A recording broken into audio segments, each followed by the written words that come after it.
7واں پارہ سورہ مائدہ کا آخری حصہ جو 7ویں پارے کے پہلے باب پر مشتمل ہے.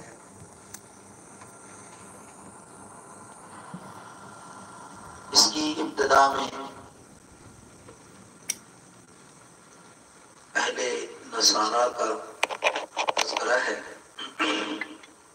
کہ 6 پارے کے آخر میں اللہ رب العالمین نے فرمایا کہ کچھ نصارہ ایسے ہیں کہ جو ایمان والوں کے بارے میں نرم گوشہ رکھتے ہیں، اور 7ویں پارے کے شروع میں فرمایا کہ وہ بسا اوقات قرآن کی تلاوت جب سنتے ہیں تو ان کی آنکھوں سے آنسو جاری ہو جاتے ہیں. لیکن یاد رہے کہ یہ وہ نصارہ ہیں، وہ عیسائی ہیں جن کے دلوں میں تکبر نہیں ہے، بغض اور عداوت نہیں ہے.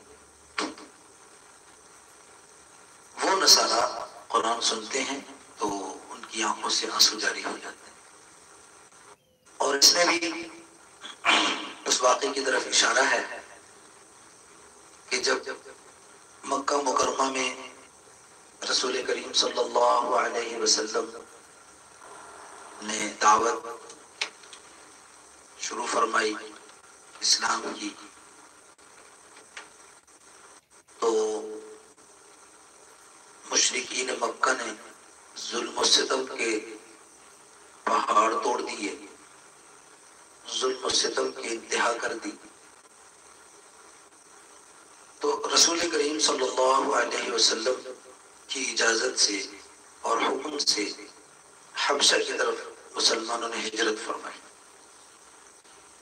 حبشہ کا بادشاہ نجاشی جو اس زمانے میں تھا عیسائی تھا، اور وہ مسلمانوں کے بارے میں نرم گوشہ رکھتا تھا کیونکہ انصاف پسند تھا. اس وجہ سے انصاف پسند کے دل میں کبھی کسی کے بارے میں بغض نہیں ہوتا. رسول کریم صلی اللہ علیہ وسلم کے حکم اور اجازت سے جب صحابہ کرام رضوان اللہ علیہ مجمعین نے ہجرت فرمائی حبشہ کی طرف، تو مشرکین مکہ کو اور تکلیف پہنچی. انہوں نے کہا کہ یہ امن سے کیوں جا بیٹھے وہاں. یہاں سے ایک وفد گیا مشرکین مکہ کا، اور انہوں نے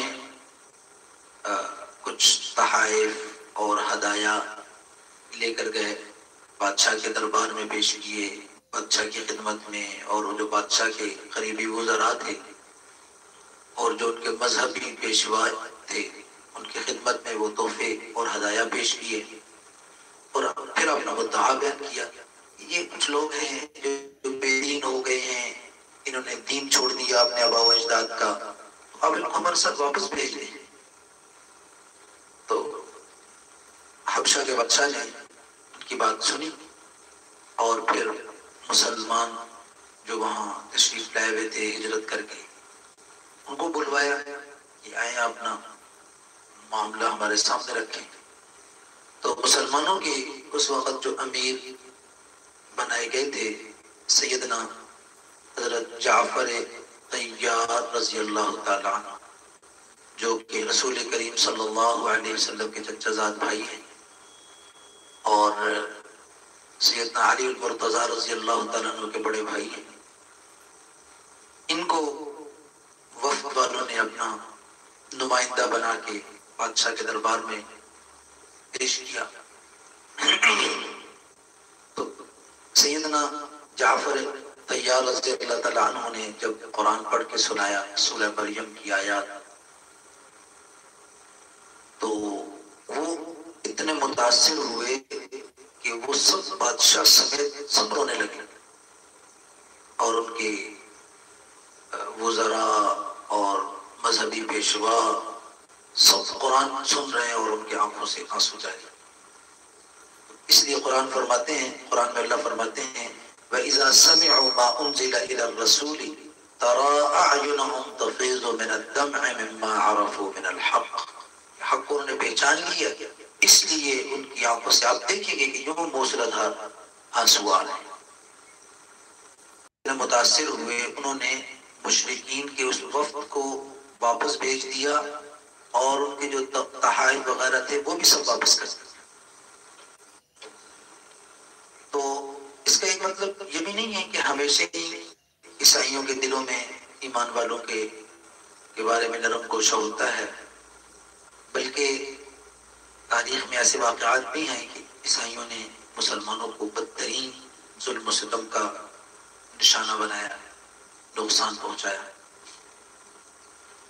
تو بہرحال پھر اس کے بعد یہ ابتدا میں اللہ تبارک و تعالیٰ نے انہی عیسائیوں کی اور نصارہ کی یہ خوبی بیان کی ہے کہ جب وہ قرآن سنتے ہیں تو بلکہ ایک وقت پھر جب رسول کریم صلی اللہ علیہ وسلم ہجرت فرما کے مدینہ طیبہ تشریف لے گئے تو ایک وقت نجاشی بادشاہ نے بھیجا، وہ آئے، وہ رسول کریم صلی اللہ علیہ وسلم سے بات چیت ہوئی، رسول کریم صلی اللہ علیہ وسلم نے قرآن سنایا جس کو وہ سن کے متاثر ہوئے اور ان کی آنکھوں سے آنسو جاری ہو گئے اور انہوں نے تصدیق کی، انہوں نے کہا یہ کلام تو بالکل اس کے مشابہ ہے جو عیسیٰ پیغمبر علیہ السلام پر جو نازل ہوا تھا، یہ تو بہت قریب ہے اس کے، بہت مشابہ ہے اس کے۔ تو وہ مسلمان ہو گئے۔ جب یہ واپس گئے تو انہوں نے بادشاہ کو بتایا تو بادشاہ بھی مسلمان ہو گیا، اس نے بھی رسول کریم صلی اللہ علیہ وسلم پر ایمان لانا سعادت سمجھا اور اسلام قبول کر لیا۔ تو اس کے بعد پھر اللہ تبارک و تعالیٰ کی طرف سے یہ حکم آیا کہ جو چیزیں اللہ نے حلال کی ہیں وہ حلال ہیں، جو چیزیں اللہ نے حرام کی ہیں وہ حرام ہیں۔ اللہ کے علاوہ کسی کو یہ اختیار نہیں کہ وہ کوئی چیز حرام کو حلال کر دے یا حلال کو حرام کر دے۔ اور اللہ تبارک و تعالیٰ فرماتے ہیں کہ تم اپنی مرضی سے حلال چیزوں کو حرام مت کر دیا کرو، یا ایھا الذین آمنوا لا تحرموا طیبات ما احل اللہ لکم ولا تعتدوا، حد سے تجاوز نہیں کرو۔ اللہ تبارک و تعالیٰ حد سے تجاوز کرنے والوں کو پسند نہیں کرتا، لہذا تم اپنی مرضی سے حلال چیزوں کو حرام مت کرو، جو اللہ نے حلال کر دی ہیں اس کو کھاؤ، استعمال کرو، کھانے کی چیزیں کھاؤ، پینے کی چیزیں پیو، پہننے کی ہیں تو پہنو۔ تو اس کے بعد لغو قسم وہ ہوتی ہے کہ انسان نے ماضی میں کوئی کام کیا یا نہیں کیا، اس کے بارے میں وہ قسم اٹھاتا ہے کہ بھئی میں نے یہ کام کیا ہے یا ایسا ہوا ہے، حقیقت میں ایسا نہیں ہوتا، وہ اپنی دانست میں، اپنی سمجھ بوجھ میں یا اپنی یاد میں وہ سمجھتا ہے کہ اس نے ٹھیک بات کی ہے اور قسم اٹھائی ہے اور حقیقت اس کے خلاف ہے، تو اس پر کوئی مواخذہ نہیں۔ لا یؤاخذکم اللہ باللغو فی ایمانکم، یہ قسم لغو ہے، اس پر کوئی مواخذہ نہیں، اس لیے کہ وہ بیچارہ مسلمان وہ صحیح سمجھ کے قسم اٹھا رہا ہوتا ہے، تو اس لیے حقیقت اس کے خلاف ہوتی ہے، تو اللہ فرماتے ہیں اس کو لغو چھوڑ دو، اس پر کچھ مواخذہ نہیں۔ تو ایک قسم ہے وہ جان بوجھ کے سابقہ اس نے کوئی کام کیا لیکن اس نے اس پر جان بوجھ کے غلط قسم اٹھا دی، تو یہ قسم اٹھانا گناہ ہے، اس پر دنیا میں کوئی کفارہ تو نہیں ہے، کوئی سزا نہیں ہے، تو بس یہ ہے کہ اس کے لیے توبہ کی جائے، توبہ استغفار کرے کہ اس نے یہ غلط کام کیا ہے، ایک گناہ کا ارتکاب کیا ہے۔ یہ دوسری قسم ہے قسم کی۔ اور ایک قسم آئندہ کے لیے، مستقبل کے لیے وہ ایک کام کرنا چاہتا ہے تو اس کے لیے اس نے قسم اٹھائی کہ میں یہ لازمی کروں گا۔ اب ایمان والے کی زبان کی پاسداری کی بات آتی ہے کہ وہ اپنی اس زبان پہ قائم رہے اور اپنی اس قسم کی پاسداری کرے اور جس کے لیے اس نے قسم اٹھائی ہے وہ کام پورا کرے۔ ہاں، ایک انسان قسم اٹھاتا ہے غلط کام پہ کہ بھی یہ غلط کام ہے میں نے کرنا ہے، اس پہ قسم اٹھا لیتا ہے، تو اس نے پھر کہا کہ نہیں یہ غلط کام چھوڑ دے، قسم اپنی توڑے اور قسم کا جو کفارہ ہے وہ ادا کر دے۔ یہ تو غلط قسم، اگر ویسے اس نے کسی معاملے میں قسم اٹھائی تھی کام ٹھیک تھا، لیکن یہ کسی وجہ سے نہیں کر سکا، قسم اس کی ٹوٹ گئی، تو اس صورت میں بھی قسم پر کفارہ ہے. وہ کفارہ کیا ہے کہ اللہ رب العزت فرماتے ہیں فَكَفَّارَتُهُ إِطْعَامُ عَشَرَةِ مَسَاكِينَ مِنْ أَوْسَطِ مَا تُطْعِمُونَ أَهْلِيكُمْ. جو تم ایک مناسب اپنے گھروں میں کھانا کھاتے ہو، اپنے گھر والوں کے ساتھ کھانا کھاتے ہو، کھلاتے ہو، تو یہ 10 بندوں کو یا 10 بندوں کو کپڑے دے دو، ایک 10 سوٹ دے دو، تو بھی قسم کا کفارہ ہو جائے گا. او تحریر رقابہ، یا غلام آزاد کر دو، غلام آزاد ہو جائے گا، آزاد کر دیا تو قسم کا کفارہ ادا ہو گیا. 10 بندوں کو کپڑے پہنا دیے، 10 سوٹ لے کے دے دیے تو کفارہ ہو گیا. یا 10 بندوں کو کھانا کھلا دیا تو قسم کا کفارہ ادا ہو گیا. تو ایک آدمی ہے، وہ بیچارہ غریب ہے، نہ وہ غلام اس کے پاس ہے آزاد کرنے کو، نہ اس کے پاس اتنے پیسے ہیں کہ وہ کپڑے 10 بندوں کو دے دے یا وہ 10 بندوں کو کھانا کھلائے. یہ تینوں کام وہ نہیں کر سکتا. تو اللہ فرماتے ہیں فَمَن لَّمْ يَجِدْ فَصِيَامُ 3 أَيَّامٍ. اب کیا کرے؟ 3 روزے رکھ لیں. ذَلِكَ كَفَّارَةُ أَيْمَانِكُمْ إِذَا حَلَفْتُمْ وَاحْفَظُوا أَيْمَانَكُمْ. اللہ فرماتے ہیں کہ یہ تمہاری قسم کا کفارہ تھا جو ادا ہو گیا، لیکن یاد رکھو اپنی قسموں کی حفاظت کرو. اور اصل بات یہ ہے کہ قسم اٹھانا یہ کچھ شریعت کی نظر میں اچھی بات نہیں ہے. مسلمان کی تو زبان ہی اس لائق ہے کہ وہ اپنی زبان کی پاسداری کرے، اپنی زبان کا تحفظ کرے.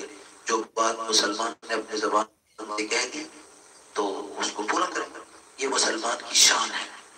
تو بہرحال اگر قسم اٹھائی تو ان 3 قسموں میں سے پہلی لغو قسم ہے تو اس کا تو کچھ بھی نہیں ہے، وہ تو اللہ کی طرف سے معاف ہے.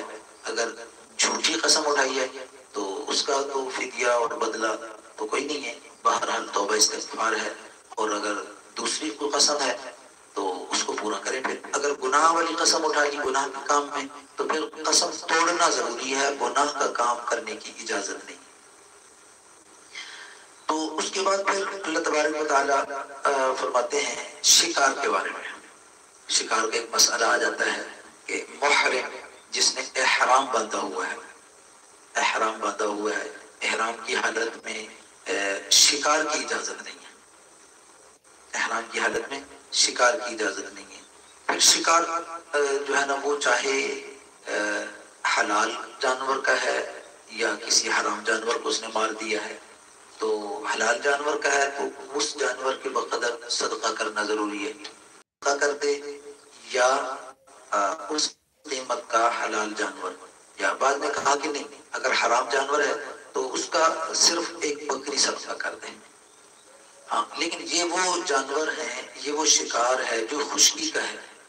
تو اگر وہ سمندری کوئی شکار کرنا چاہ رہا ہے تو اس کی اجازت ہے. احل لکم صید البحر وطعامہ متاعا لکم وللسیارہ، کہ سمندری کا یا پانی کا اگر کوئی شکار کر لیا تو اس کو شکار کرنے کی بھی اجازت ہے اور کھانے کی بھی اجازت ہے. پھر اس کے بعد شریعت نے ایک حکم یہ دیا کہ جو چیز عام ہو جائے، رائج ہو جائے، اس سے ایمان والے نہیں متاثر ہوتے. ایمان والوں کو چاہیے کہ وہ ہر معاملے میں اللہ کی طرف دیکھیں، اللہ کے حکم کی طرف، رسول کریم صلی اللہ علیہ وسلم کی سنت کی طرف. جو چیز وہاں اس کو ملتی ہے ٹھیک ہے تو وہ کر لے، جس کی وہاں اجازت نہیں ہے اس کو اجازت اس کو نہ کرے. اللہ فرماتے ہیں قُلْ لَا يَسْتَوِي الْخَبِيثُ وَالطَّيِّبُ وَلَوْ أَعْجَبَكَ كَثْرَةُ الْخَبِيثِ.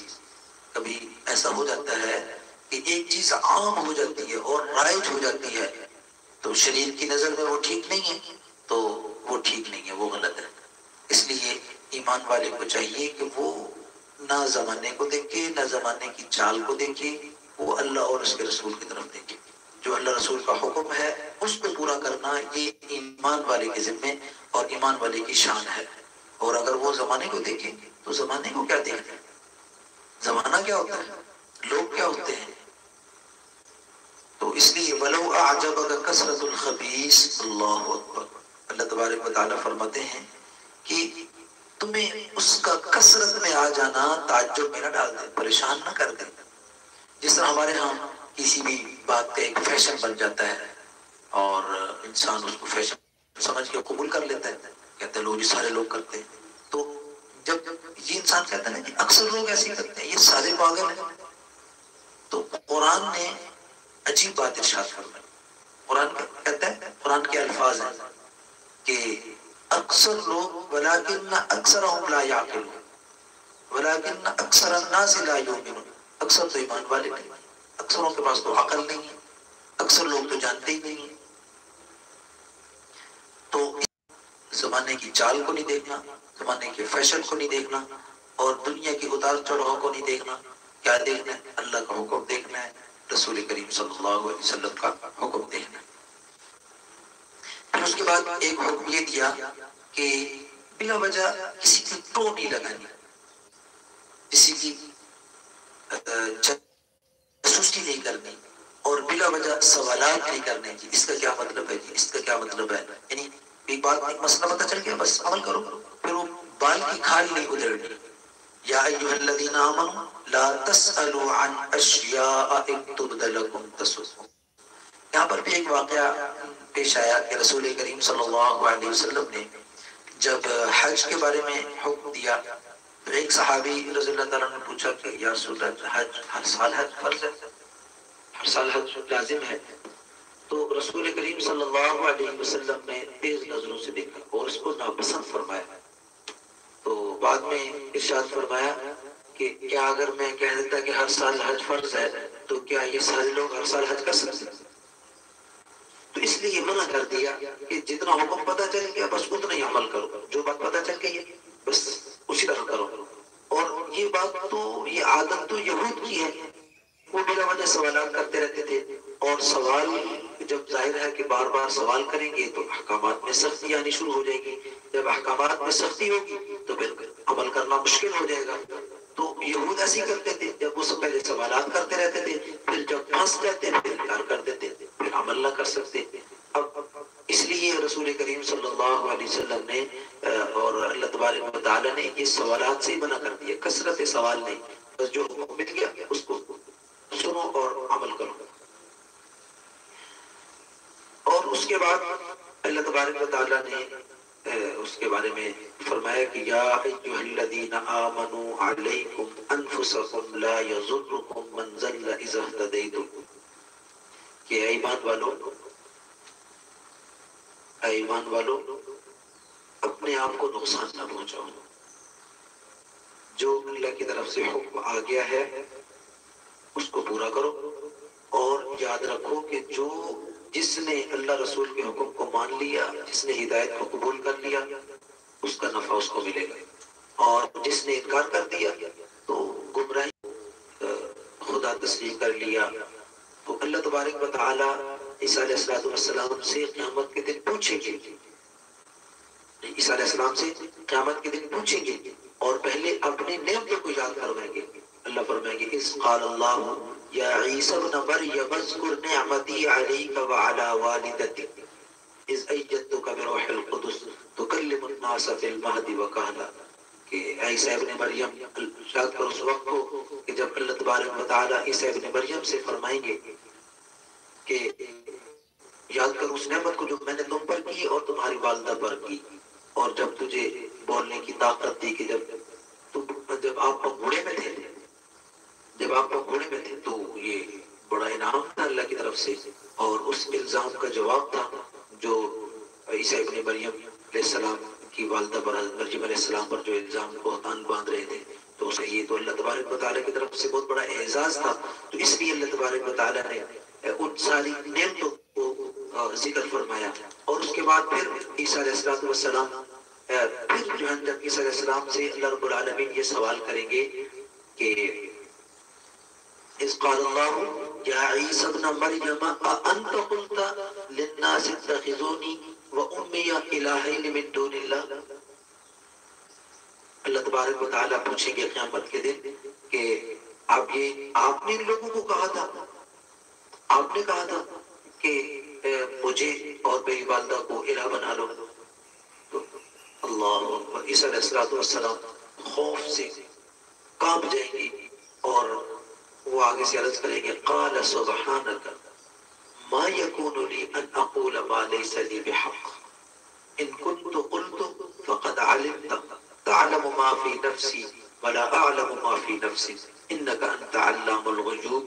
اللہ تبارک و تعالیٰ کی علم غیب کی بڑی زبردست انداز میں تعریف فرما رہے ہیں اور عرض کرتے ہیں عیسیٰ علیہ السلام عرض کریں گے کہ اللہ آپ تو پاک ہیں سبحانک آپ تو پاک ہیں ما یکون لی میرے لیے یہ کیسے مناسب ہے کہ میں ایسی بات کہوں جو میرے علم میں نہیں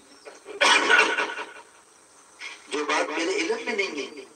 اور یا اللہ اگر ایسی بات میں نے کی ہے تو آپ تو خود جانتے ہیں آپ تو مجھ سے زیادہ مجھ سے واقف ہیں میرے بارے میں. اور ان کی والدہ کو خدا تسلیم کیا اور تو اللہ تبارک و تعالیٰ ان کو لاجواب کرنے کے لیے عیسیٰ ابن مریم علیہ السلام سے یہ کہلوائیں گے اور جب وہ انکار کر دیں گے تو ان کا دعویٰ باطل ہو جائے گا اور اللہ رب العزت ان کو مشرک ہونے کی وجہ سے جہنم میں پھینک دیں گے.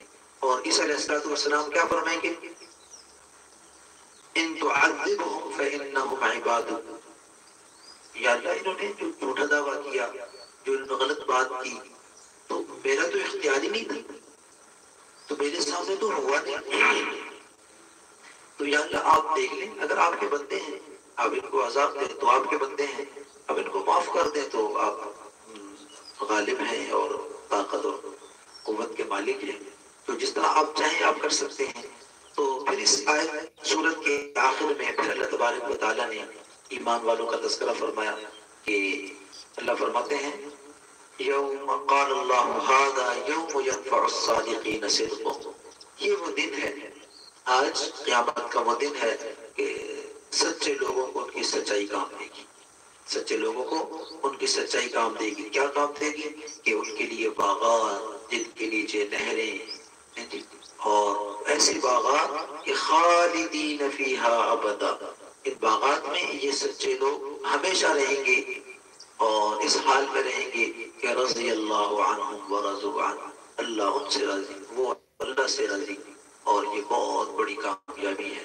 اور آخر میں پھر اللہ رب العزت اپنی عظمت اور بڑائی اور بادشاہت کو یوں اس ان الفاظ میں بیان فرماتے ہیں للہ ملک السماوات والارض وما فیہن جو کچھ آسمانوں میں ہے جو کچھ زمینوں میں ہے یہ آسمان بھی یہ زمین بھی اور ان کے درمیان سب یہ سب میرے رب کا ہے اللہ کا ہے اس میں کوئی شریک نہیں کوئی حصے دار نہیں کوئی اس میں اللہ تبارک و تعالیٰ کا شریک نہیں وَهُوَ عَلَى كُلِّ شَيْءٍ قَدِيرٌ اللہ رب العالمین ہر چیز پہ قادر ہے.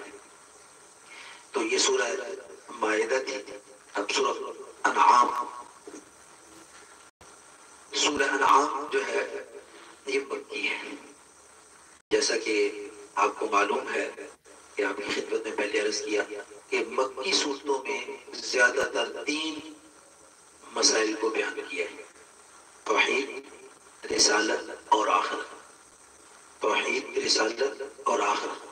تو اس آیت سورہ انعام جو ہے اس میں 20 رکوع اور 165 آیات ہیں اور یہ ان عظیم صورتوں میں سے ایک عظیم صورت ہے کہ جو ساری اکٹھی نازل ہوئی ایک تمام تعریفیں اس رب العالمین کے لیے ہیں جس نے ظلمت اور نور کو بنایا جس نے ظلمت اور نور کو بنایا جس نے آسمانوں اور زمینوں کو بنایا تمام تعریفیں اس رب العالمین کے لیے ہیں. تو پھر اللہ رب العالمین چونکہ اس میں زیادہ تر توحید کا تذکرہ ہے تو اس کے بارے میں پھر چونکہ کفار کی عادت یہ تھی کہ وہ بات مانتے کم تھے ہٹ دھرمی کا مظاہرہ زیادہ کرتے تھے تو ان کو اللہ تبارک و تعالیٰ نے یہ فرمایا کہ أَلَمْ يَرَوْا كَمْ أَهْلَكْنَا مِنْ قَبْلِهِمْ مِنْ قَرْنٍ مَّكَّنَّاهُمْ فِي الْأَرْضِ مَا لَمْ نُمَكِّن لَكُمْ وَأَرْسَلْنَا السَّمَاءَ عَلَيْهِمْ مِدْرَارًا وَجَعَلْنَا الْأَنْهَارَ تَجْرِي مِنْ تَحْتِهِمْ فَأَهْلَكْنَاهُمْ بِذُنُوبِهِمْ وَأَنشَأْنَا مِنْ بَعْدِهِمْ قَرْنًا آخَرِينَ. کہ کتنی بستیوں کو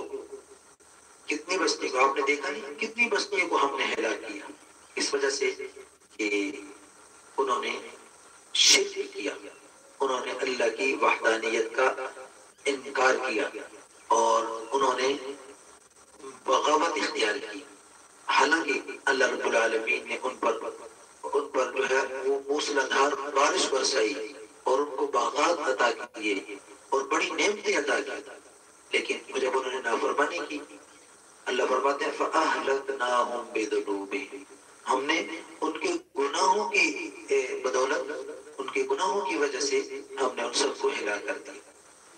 اور پھر مشرکین کا ایک دعویٰ یہ تھا کہ آپ صلی اللہ علیہ وسلم کی باتیں سنتے، بڑی معقول باتیں ہوتی تھی، تو جب انکار کی کوئی وجہ نہ بنتی کہ اب وہ انکار نہیں کر سکتے، ساری معقول باتیں جب پوری ہو جاتی تو آخر میں ان کا ایک جو ہے نا بیجا سوال وہ یہ تھا کہ ہم آپ کو کیسے مانتے، ہم تب آپ کو نبی رسول مانیں گے کہ جب فرشتہ آئے، وہ فرشتہ آپ سے باتیں کرے، آپ کو وحی سنائے، تو پھر ہم آپ سے جو ہے نا آپ کی بات تسلیم کریں گے۔ تو اللہ رب العالمین فرماتے ہیں کہ اگر یہ فرشتے کو دیکھ لیں تو پھر تو مہلت ختم۔ اصل ایمان تو ایمان بالغیب ہے، اندیکھی چیزوں پر ایمان لانا، نظر آ گئے تو اس کے بعد ایمان لانا قابل قبول نہیں ہے۔ تو اس لیے اللہ فرماتے ہیں کہ اس فرشتوں کو دیکھنے کا تو کوئی مقصد نہیں، کوئی اور بات ہے تو وہ بتاؤ۔ پھر انہوں نے کہا اچھا مستقل فرشتہ ساتھ رہے گا، تو اس میں اللہ رب العالمین فرماتے ہیں کہ اگر مستقل فرشتہ ساتھ رہے گا تو ظاہر ہے کہ وہ تو انسانی شکل میں ساتھ رہے گا، جب انسانی شکل میں رہے گا تو سوال پھر ادھر ہی کھڑا ہے، سوال پھر اپنی جگہ پہ قائم ہے کہ بھئی یہ تو انسان ہے، فرشتہ انسانی شکل میں ہے، وہ تو کہیں گے یہ انسان ہے، ہمیں تو فرشتہ دکھایا جائے۔ تو اس وجہ سے ان کو جب کوئی عذر نہ ملا تو پھر اس وجہ سے انہوں نے قرآن کا، اللہ کی آیات کا پھر مذاق اڑانا شروع کر دیا۔ تو پھر اللہ تبارک و تعالیٰ نے ان کو پرانے واقعات سنائے۔ اللہ فرماتے ہیں کہ تم جاتے ہو تجارت کے لیے، عاد و ثمود کی بستیوں سے گزرتے ہو، تم دیکھتے نہیں کہ ان کو کس طرح تباہ و برباد کیا، ان پر اللہ کا عذاب جب آیا تو ان کے ساتھ کیا معاملہ ہوا۔ تو اس لیے تم بھی یہ موقع ہے، تم تسلیم کر لو، یہ موقع زندگی تک ہے۔ تو اور جب ہر درمی اپنی ایک حد کو پہنچ جائے گی، جب تمہاری نافرمانی اپنے اس حدوں کو کراس کرے گی تو پھر اللہ کی طرف سے ایسی پکڑ آئے گی جیسے عاد و ثمود پر آئی۔ جس طرح اللہ نے ان کو تباہ و برباد کیا، اسی طرح اللہ تمہیں بھی تباہ و برباد کر دیں گے۔ تو اللہ اکبر کبیرہ۔ اس کے بعد پھر اللہ رب العالمین رسول کریم صلی اللہ علیہ وسلم کے بارے میں کہ یہ یہودیوں کے بارے میں، عیسائیوں کے بارے میں کہ یہ آپ کو جانتے، اصل میں بات یہ تھی کہ مشرکین کو جب کوئی سوال نہ ملتا نا تو یہ پھر عیسائیوں کے پاس چلے جاتے، یہ یہودیوں کے پاس چلے جاتے، ان سے سوالات لے کے آتے۔ تو کیونکہ جب یہ ان سے ملاقاتیں کرتے تھے تو وہ نشانیاں سن کے ان کے سوالات کر کے وہ لکھ کے دے دیتے تھے، تو وہ آگے آپ صلی اللہ علیہ وسلم کو تنگ کرنے کے لیے سوالات کرتے۔ تو اللہ تبارک و تعالیٰ فرماتے ہیں کہ الذین آتیناہم الکتاب یعرفونہ کما یعرفون ابناءہم، کہ جن کو ہم نے کتاب دی ہے، جن کے پاس تورات ہے، جن کے پاس انجیل ہے، اے میرے محبوب یہ تو آپ کو اپنی اولاد نہیں کر رہے تو وہ اپنی جانوں پہ ظلم کر رہے ہیں۔ الذین خسروا انفسہم وہم لا یؤمنون، تو اب جو جانتے بوجھتے ہوئے تسلیم نہیں کرتے، جانتے بوجھتے ہوئے جو نہیں مان رہے، اللہ کے حکموں کو نہیں مانتے اور رسول کریم صلی اللہ علیہ وسلم کی نبوت و رسالت کو تسلیم نہیں کرتے، تو یہ اپنی جانوں پہ ظلم کر رہے ہیں اور اپنے ہی نقصان کر رہے ہیں۔ تو اس لیے جس نے ہدایت کو قبول کیا اس نے اپنے لیے قبول کیا، اور جس نے جو ہے نا ہدایت کا انکار کر دیا اس نے اپنا نقصان کیا۔ من یہد اللہ فہو المہتد، جو ہدایت قبول کرے گا اس کو خود نفع اٹھائے گا۔ تو اس کے بعد یہ مشرکین جو ہے جب ان کو آخرت کے بارے میں بتایا جاتا تو یہ مذاق اڑاتے اور انکار کرتے، یہ تو ہو ہی نہیں سکتا، یہ کیسے ہو سکتا ہے کہ ہم دیکھتے ہیں کہ مر جاتے ہیں اور ان کی ہڈیاں ریزہ ہو جاتی ہیں، تو اس چیز کا یہ ممکن نہیں ہے۔ تو اللہ تبارک و تعالیٰ فرماتے ہیں قد خسر الذین کذبوا بلقاء اللہ حتی اذا جاءتهم الساعة بغتة قالوا یا حسرتنا على ما فرطنا فیہا. اس وقت یہ بڑا افسوس کرے گا. دنیا میں تو اللہ کی ملاقات کا انکار کر رہے ہیں، تو یہ اتنا بڑا نقصان کہ جب یہ کل قیامت کے دن، جب وہ قیامت کے دن کو دیکھیں گے، کھلی آنکھوں سے دیکھیں گے اور قیامت کے منظر کو دیکھیں گے، وہاں کی جزا و سزا کو دیکھیں گے اور سارے جو ہے نا میزان عدل کو قائم ہوتا ہوا دیکھیں گے، تو اس وقت کہیں گے یا حسرتنا، ہائے افسوس. تو اس وقت افسوس کا، یہ افسوس کرنے کا بھی کوئی فائدہ نہیں ہوگا. تو اس کے بعد اگلی آیت میں رسول کریم صلی اللہ علیہ وسلم کو بہت تکلیف ہوتی اس بات سے کہ یہ کافر اللہ کی آیات کا انکار کرتے ہیں. تو اللہ رب العالمین تسلی دیتے ہیں قد نعلم انه ليحزنك الذي يقولون فانهم لا يكذبونك ولكن الظالمين بآيات الله يجحدون. تو جب اللہ رب العالمین فرماتے ہیں کہ اے میرے محبوب، ہمیں معلوم ہے، ہم جانتے ہیں کہ ان کے اس جھٹلانے کی وجہ سے آپ کو تکلیف پہنچ رہی ہے، اور تکلیف کس بات کی کہ یہ اللہ کی آیات کا انکار کرتے ہیں.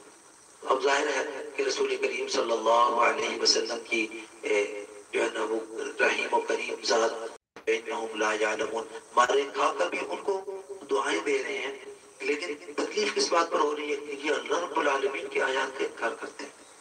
یہ بہت دکھ اور افسوس کا اظہار فرماتا. اور اس کے بعد دنیا کو اللہ تبارک و تعالیٰ نے ایک امتحان کی جگہ بنایا.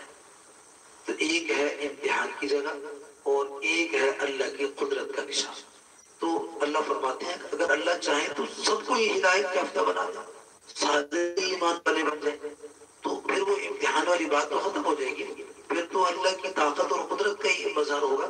تو اللہ اپنی طاقت کو یا اپنی قدرت کے اصل نشان تو قیامت کے دن اور جنت میں ایمان والوں کو دکھائیں گے کہ جب اللہ کی نعمتیں بدستور بڑھتی رہیں گی اور بڑھتی رہیں گی. ہر ایمان والے کو جو سب سے جو ہے نا آخر میں جو جنت میں جائے گا، 10 اس ساری کائنات سے، ساری دنیا سے 10 گنا بڑی جنت اللہ اس کو عطا. تو قدرت کے نشان تو وہاں اللہ اپنے دکھائیں گے، جو ہر لمحہ انسان اللہ کی قدرتوں کا مشاہدہ کرے گا. یہ دنیا جو ہے یہ امتحان کی جگہ ہے. یہ جہاں جو ایمان لائے گا اس کا ایمان اس کو نفع دے گا. جو یہاں جو ہے نا وہ نافرمانی اور کفر اختیار کرے گا، اس کا وبال اور نقصان وہ خود ہی اٹھائے گا. تو اس لیے اللہ تبارک و تعالیٰ نے پھر جو انکار کرتے ہیں، اللہ کی آیات کو مانتے نہیں ہیں، تو اللہ تبارک و تعالیٰ فرماتے ہیں ان سے سوال کرو، آپ ان سے پوچھو. ایک یہ ہے کہ جب رسول کریم صلی اللہ علیہ وسلم ڈراتے ہیں تو آگے سے مذاق کرتے ہیں، کہتے ہیں یہ کیسے عذاب آ سکتا ہے. تو اللہ فرماتے ہیں قل ارأیتکم ان اتاکم عذاب اللہ او اتتکم الساعة اغیر اللہ تدعون ان کنتم صادقین. کہ جب آپ ان کو پوچھیں کیا تم دیکھتے نہیں، کیا تم جانتے نہیں، کیا تمہیں معلوم نہیں کہ اگر تم سچے ہو تو ذرا یہ بتاؤ کہ اگر تم پر اللہ کا عذاب آ جائے یا تم پر قیامت ٹوٹ پڑے تو کیا اللہ کے سوا کس کو تم پکارو گے؟ اللہ کے سوا تم کس کو پکارو گے؟ گویا کہ اللہ کا عذاب آ جائے، قیامت ٹوٹ پڑے تو اللہ ہی مالک ہے، تو یہ اللہ کے علاوہ کس کو پکاریں گے؟ تو ہے ہی نہیں کوئی جس کو یہ پکار سکے. تو اس لیے آگے اللہ فرماتے ہیں وَلَقَدْ أَرْسَلْنَا إِلَىٰ، آپ کو نبی اور رسول پیغمبر بنا کے ہم نے بھیجا ہے. تو آپ سے پہلے بھی ہم نے، پہلی جتنی امتیں گزری، پہلے جتنے لوگ گزرے، ہم نے ان سب پہ نبی اور رسول بنا کر بھیجا. اور جنہوں نے مانا، جنہوں نے تسلیم کیا، اور ان کے لیے انعامات، ان کو انعام دیے اور ان کو دنیا کے اندر بادشاہت دی، دنیا کے اندر فراوانی دی، دنیا کے اندر سکھ اور چین دیا. اور جنہوں نے نافرمانی کی تو ان کی نافرمانیوں کی وجہ سے، ان کی نافرمانی اور انکار کی وجہ سے اللہ فرماتے ہیں فَأَخَذْنَاهُمْ بِالْبَأْسَاءِ وَالضَّرَّاءِ. ہم نے دنیا میں اس لیے پکڑا، دنیا میں اس لیے ہم نے ان کو آزمائشیں دی تاکہ یہ ڈر جائیں اور عاجزی اختیار کریں. تو جو عاجزی اختیار کریں. اللہ نے ان پر پھر نعمتوں کو جو ہے نا وہ متوجہ کر دیا. تو جنہوں نے ہٹ اختیار کی اللہ نے وہی آزمائشوں کو بڑھا کر ان پر عذاب بنایا اور ان کو تباہ و برباد کر دیا. اور پھر ایسا کہ پھر اللہ تبارک و تعالیٰ نے ان کو اس انداز سے پکڑا کہ فلما نسوا ما ذکروا به فتحنا علیہم ابواب کل شیء. اللہ فرماتے جب انہوں نے بھلا دیا تو ہم نے زمین و آسمان کے دروازے ان پر کھول دیے, نعمتوں کے دروازے کھول دیے. تو جب ان نعمتوں میں وہ غرق ہو گئے اور ان کی طغیانی اور ان کی نافرمانی اپنی حدوں کو پہنچ گئی اور انہوں نے یہ سمجھ لیا کہ اب ہمیں کوئی کچھ نہیں کر سکتا, تو اللہ فرماتے ہیں اخذناہم بغتۃ, ہم نے اچانک ان کو اس طرح پکڑا کہ ان کو تباہ و برباد کر لیا. اور فقطع دابر القوم الذین ظلموا, ان ظالموں کی جڑ اکھاڑ کے رکھ دی. تمام تعریفیں رب العالمین کی ہیں کہ جو اس کائنات کو چلانے والا, اس کائنات کا بنانے والا اور جو خالق ہے, جو معبود ہے. تو اس لیے پھر رسول کریم صلی اللہ علیہ وسلم سے انہوں نے یہ مطالبہ کیا کہ آپ کے پاس تو کچھ ہے ہی نہیں, آپ تو غریب ہیں, آپ کے پاس تو کچھ مال نہیں ہے, دولت نہیں ہے, عہدہ اور منصب نہیں ہے, تو ہم آپ کو کیسے نبی اور رسول مان لیں؟ تو اللہ رب العالمین نے فرمایا قل, آپ فرما دیجیے لا اقول لکم عندی خزائن اللہ ولا اعلم الغیب ولا اقول لکم انی ملک. اے میرے محبوب آپ ان کو فرما دیجیے کہ میرے پاس تو اللہ کے خزانے نہیں ہیں, میں اللہ کے خزانوں کا مالک نہیں ہوں, اور میں غیب کی باتوں میں تو اس کا اتباع کرتا ہوں. جو اللہ پیغام مجھ تک بھیجتے ہیں میں وہ پیغام تمہیں سناتا ہوں, جو وحی میری طرف آتی ہے وہ وحی تمہیں بتاتا ہوں, جو حکم اللہ دیتے ہیں وہ حکم تمہیں بتاتا ہوں. بس تم اس پیروی کرو, میں بھی اس کی پیروی کرتا ہوں, تم بھی اسی کی پیروی کرو. تو اس لیے اللہ تبارک و تعالیٰ کے حکموں کی پیروی کرنا, اللہ تبارک و تعالیٰ کے حکموں کو ماننا یہ اصل ہے, نہ کہ مطالبات کرتے رہنا, بلا وجہ مطالبات کرتے رہے. اور دوسری جگہ تھوڑا سا آگے اللہ کیا فرماتے ہیں کہ یہ زمین و آسمان کے خزانے, ان کی چابیاں تو اللہ کے پاس ہیں, اللہ نے اپنے پاس رکھی ہیں. تو اللہ جس سے راضی ہوتے ہیں اس پر اپنی نعمتوں کو برساتے ہیں, ان پر اپنی نعمتوں کو متوجہ کرتے ہیں. تو اس لیے اللہ فرماتے ہیں وَعِنْدَهُ مَفَاتِحُ الْغَيْبِ لَا يَعْلَمُهَا, غیب کی چابیاں تو اللہ کے پاس ہیں, اور جو کچھ خشکی میں ہے, جو تری میں ہے, یہ سب اللہ کے علم میں ہے. اور ایک پتا, یہاں تک ایک پتا بھی جو درخت سے گرتا ہے وہ بھی اللہ کے علم میں ہے. وہ کتنی کروٹیں لے کے نیچے زمین تک پہنچے گا یہ بھی اللہ کے علم میں ہے. تو اس لیے اللہ تبارک و تعالیٰ اپنی ساری قدرتوں کو بیان کر کے اللہ فرماتے ہیں ثم یبعثکم فیہ لیقضی اجل مسمى. اللہ فرماتے ہیں کہ پھر تمہیں قیامت کے دن میں آپ کو اکٹھا کروں گا, پھر تمہیں بلاؤں گا, اور پھر اس وقت میں فیصلہ کروں گا کہ جو تم نے عمل کیا ہے.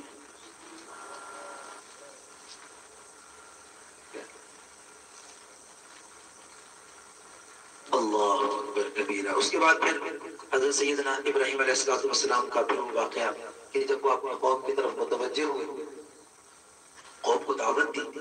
اب ان میں کچھ لوگ ایسے تھے کہ جو چاند کی عبادت کر رہے ہیں, کچھ ہیں وہ ستاروں کو اپنا معبود بنائے ہوئے ہیں, اور کچھ ہیں جو سورج کو اپنا معبود بنائے ہوئے ہیں. تو اس کو اللہ تبارک و تعالیٰ جو ہے نا پیغمبر حضرت ابراہیم علیہ السلام کو ان کی طرف بھیجا, اور ابراہیم علیہ السلام نے ان کو بڑے خوبصورت انداز میں, بڑے پیارے انداز میں سمجھایا کہ چلاؤ دیکھو ستاروں کو دیکھتے ہیں. ستاروں کو دیکھا فلما جن علیہ اللیل رأى کوكبا قال هذا ربی فلما افل قال لا احب الافلین.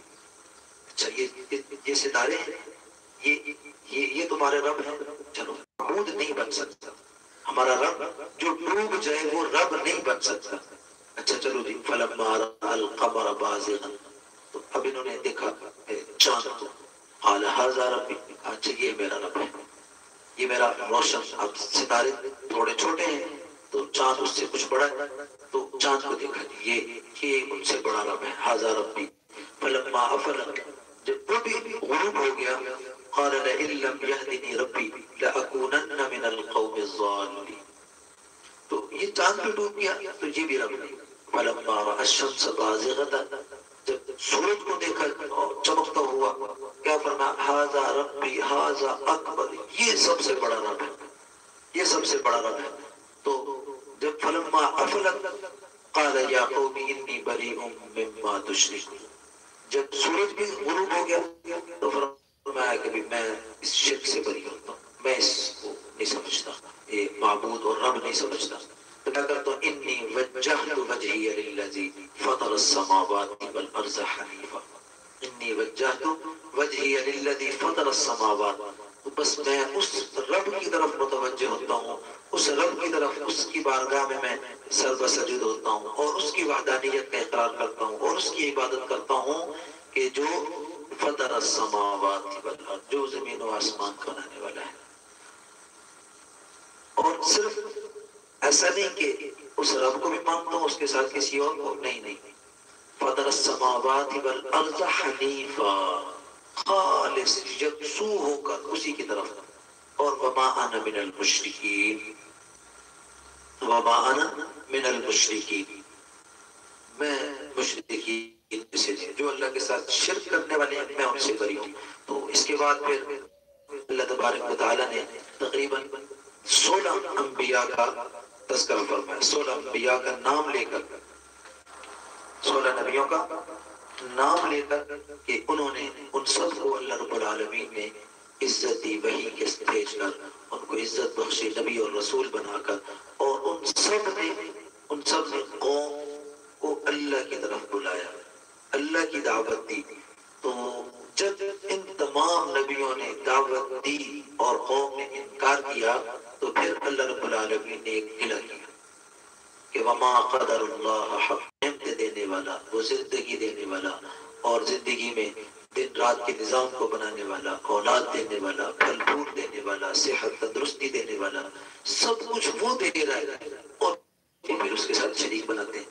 اس لیے اللہ رب العالمین نے پھر یہاں گلہ کیا کیا کہ وما قدر اللہ حق قدرہ، کہ ان لوگوں نے اللہ کی قدر نہیں کی جس طرح اللہ کی قدر کرنا چاہیے تھی، انہوں نے ناقدری کی۔ اب ظاہر ہے کہ جب اللہ کی نعمتیں کھائیں اور اللہ کی عبادت نہ کریں، اللہ کی نعمتیں کھائیں اور اللہ کے ساتھ کسی کو شریک ٹھہرائیں، تو اللہ کتنے سخت ناراض ہوتے ہیں اس بات سے۔ تو اس کے بعد پھر اللہ رب العالمین نے اپنی قدرت کا ایک عجیب انداز سے جو ہے وحدانیت کا اور اپنی قدرت کا اظہار فرمایا کہ ان اللہ فالق الحب والنوى، ان اللہ فالق الحب والنوى، اللہ اکبر، اللہ وہ ہے جو گٹھلی کو اور دانے کو بانٹتا ہے۔ ایک دانہ زمین میں ڈالتے ہیں، وہ دانہ اس سے کئی دانے نکلتے ہیں، ایک دانے سے 7 بالیاں اور ہر بالی پہ 100 دانا، اور کھجور کی گٹھلی، آم کی گٹھلی ہے یا اور پھلوں کی جو گٹھلیاں ہیں وہ ہم زمین میں ڈالتے ہیں، اللہ اس گٹھلی کو بانٹتے ہیں۔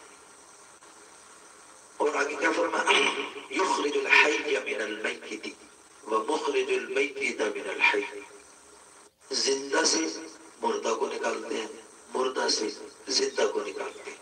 یہ اتنی بڑی قدرت کی نشانی ہے کہ اس کا کوئی جواب دنیا میں نہیں، مخلوقات میں کوئی یہ کام کر ہی نہیں سکتا۔ اور یہ مشرکین مکہ اور یہ دوسری یہ سب دیکھ رہے ہیں اس کو اور کھلی آنکھوں سے دیکھ رہے ہیں کہ گٹھلی ہم زمین میں ڈالتے ہیں تو یہ جن کو اپنا معبود بناتے ہیں، یہ چاند ہے، یہ سورج ہے، یہ ستارے ہیں، یہ ان کے بت ہیں جو اللہ کے ساتھ کسی کو شریک ٹھہراتے ہیں، ان میں سے کوئی بھی یہ کام نہیں کر سکتا، یہ بات یہ سمجھتے ہیں۔ اور اس کے بعد فالق الاصباح، صبح کون لاتا ہے؟ رات سے یوں صبح نکلتی ہے تو یہ وہ اللہ ہی نکالتے ہیں۔ وجعل اللیل سکنا، اور رات کو وہ آرام کی جگہ، رات کو آرام کے لیے جو گٹھلی سے گٹھلی کو پھاڑنا، دانے کو پھاڑنا، اور اسی طرح مردہ سے زندہ کو نکالنا، زندہ سے مردہ کو نکالنا، اور اسی طرح دن اور رات کے نظام کو چلانا اور سورج اور چاند کے نظام کو چلانا، یہ ذالک تقدیر العزیز العلیم، یہ اس قدرت والے اور غالب رب کی قدرت کے نشان ہیں، اس میں کوئی اس کا شریک نہیں ہے۔ تو اس لیے اس لیے اس بات کو سمجھو کہ تم اس اللہ کو ایک ہی تسلیم کرو، وحدہ لا شریک مانو، اور اسی کی عبادت کرو تاکہ تم کامیابی کو پہنچ جاؤ۔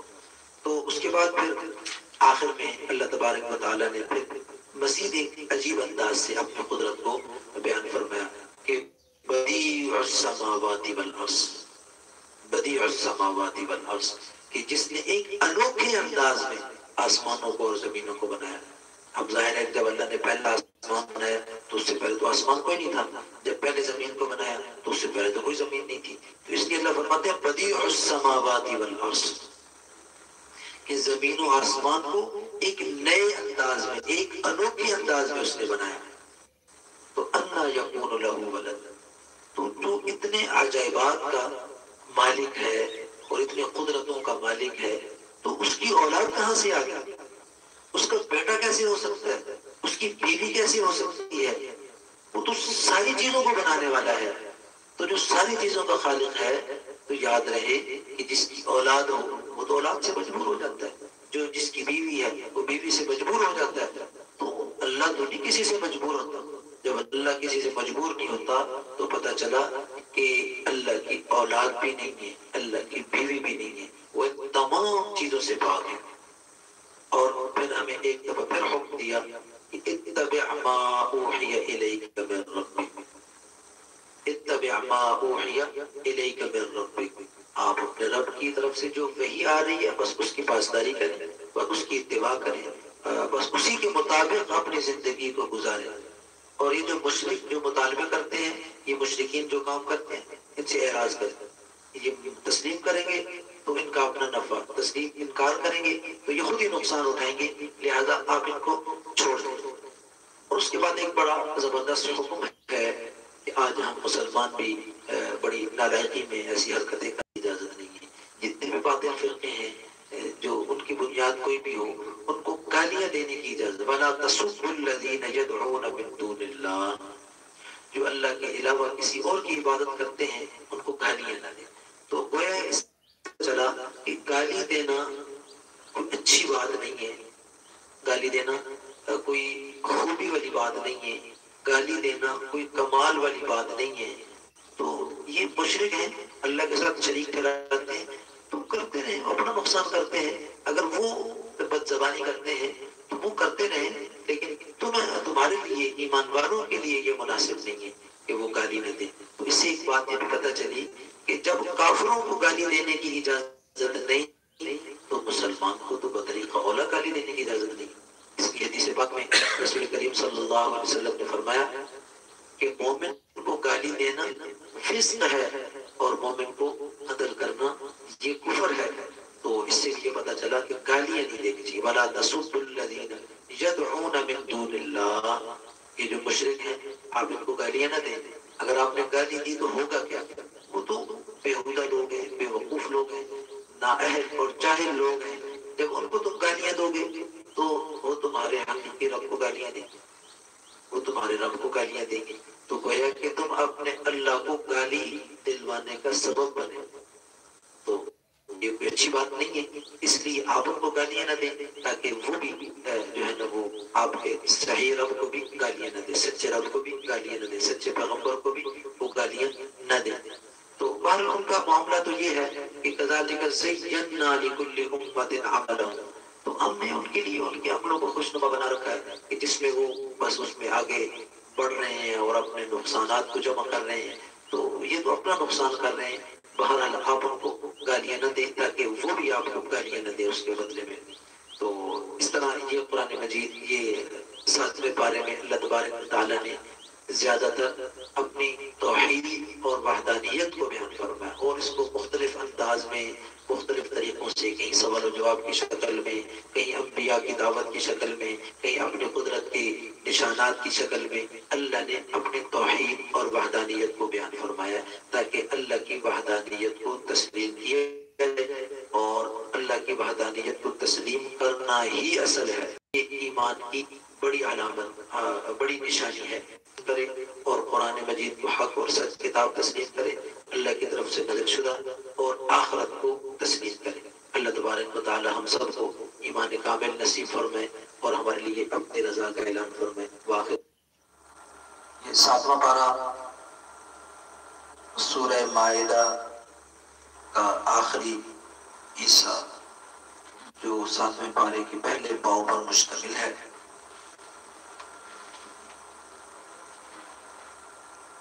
اس کی ابتدا میں اہل نصارہ کا تذکرہ ہے کہ 6 پارے کے آخر میں اللہ رب العالمین نے فرمایا کہ کچھ نصارہ ایسے ہیں کہ جو ایمان والوں کے بارے میں نرم گوشہ رکھتے ہیں، اور 7ویں پارے کے شروع میں فرمایا کہ وہ بسا اوقات قرآن کی تلاوت جب سنتے ہیں تو ان کی آنکھوں سے آنسو جاری ہو جاتے ہیں۔ لیکن یاد رہے کہ یہ وہ نصارہ ہیں، وہ عیسائی ہیں جن کے دلوں میں تکبر نہیں ہے، بغض اور عداوت نہیں ہے۔ وہ نصارہ قرآن سنتے ہیں تو ان کی آنکھوں سے آنسو جاری ہو جاتے ہیں۔ اور اس میں بھی اس واقعے کی طرف اشارہ ہے کہ جب مکہ مکرمہ میں رسول کریم صلی اللہ علیہ وسلم نے دعوت شروع فرمائی اسلام کی، تو مشرکین مکہ نے ظلم و ستم کے پہاڑ توڑ دیے، ظلم و ستم کی انتہا کر دی۔ تو رسول کریم صلی اللہ علیہ وسلم کی اجازت سے اور حکم سے حبشہ کی طرف مسلمانوں نے ہجرت فرمائی۔ حبشہ کا بادشاہ نجاشی جو اس زمانے میں تھا عیسائی تھا، کبھی کسی کے بارے میں بغض نہیں ہوتا اور اس کے دل میں تکبر نہیں ہوتا، وہ ہر معاملے کو انصاف کی نظر سے دیکھتا ہے۔ تو رسول کریم صلی اللہ علیہ وسلم کے حکم اور اجازت سے جب صحابہ کرام رضوان اللہ علیہ مجمعین نے ہجرت فرمائی حبشہ کی طرف، تو مشرکین مکہ کو اور تکلیف پہنچی۔ انہوں نے کہا کہ یہ امن سے کیوں جا بیٹھے وہاں؟ تو یہاں سے ایک وفد گیا مشرکین مکہ کا، اور انہوں نے کچھ تحائف اور ہدایا لے کر گئے، بادشاہ کے دربار میں پیش کیے، بادشاہ کی خدمت میں، اور جو بادشاہ کے قریبی وزراء تھے اور جو ان کے مذہبی پیشوا تھے ان کی خدمت میں وہ تحفے اور ہدایا پیش کیے، اور پھر اپنا مدعا بیان کیا۔ یہ کچھ لوگ ہیں جو بے دین ہو گئے ہیں، انہوں نے دین چھوڑ دیا اپنے آباء و اجداد کا، اب ان کو ہمارے ساتھ واپس بھیج دیں۔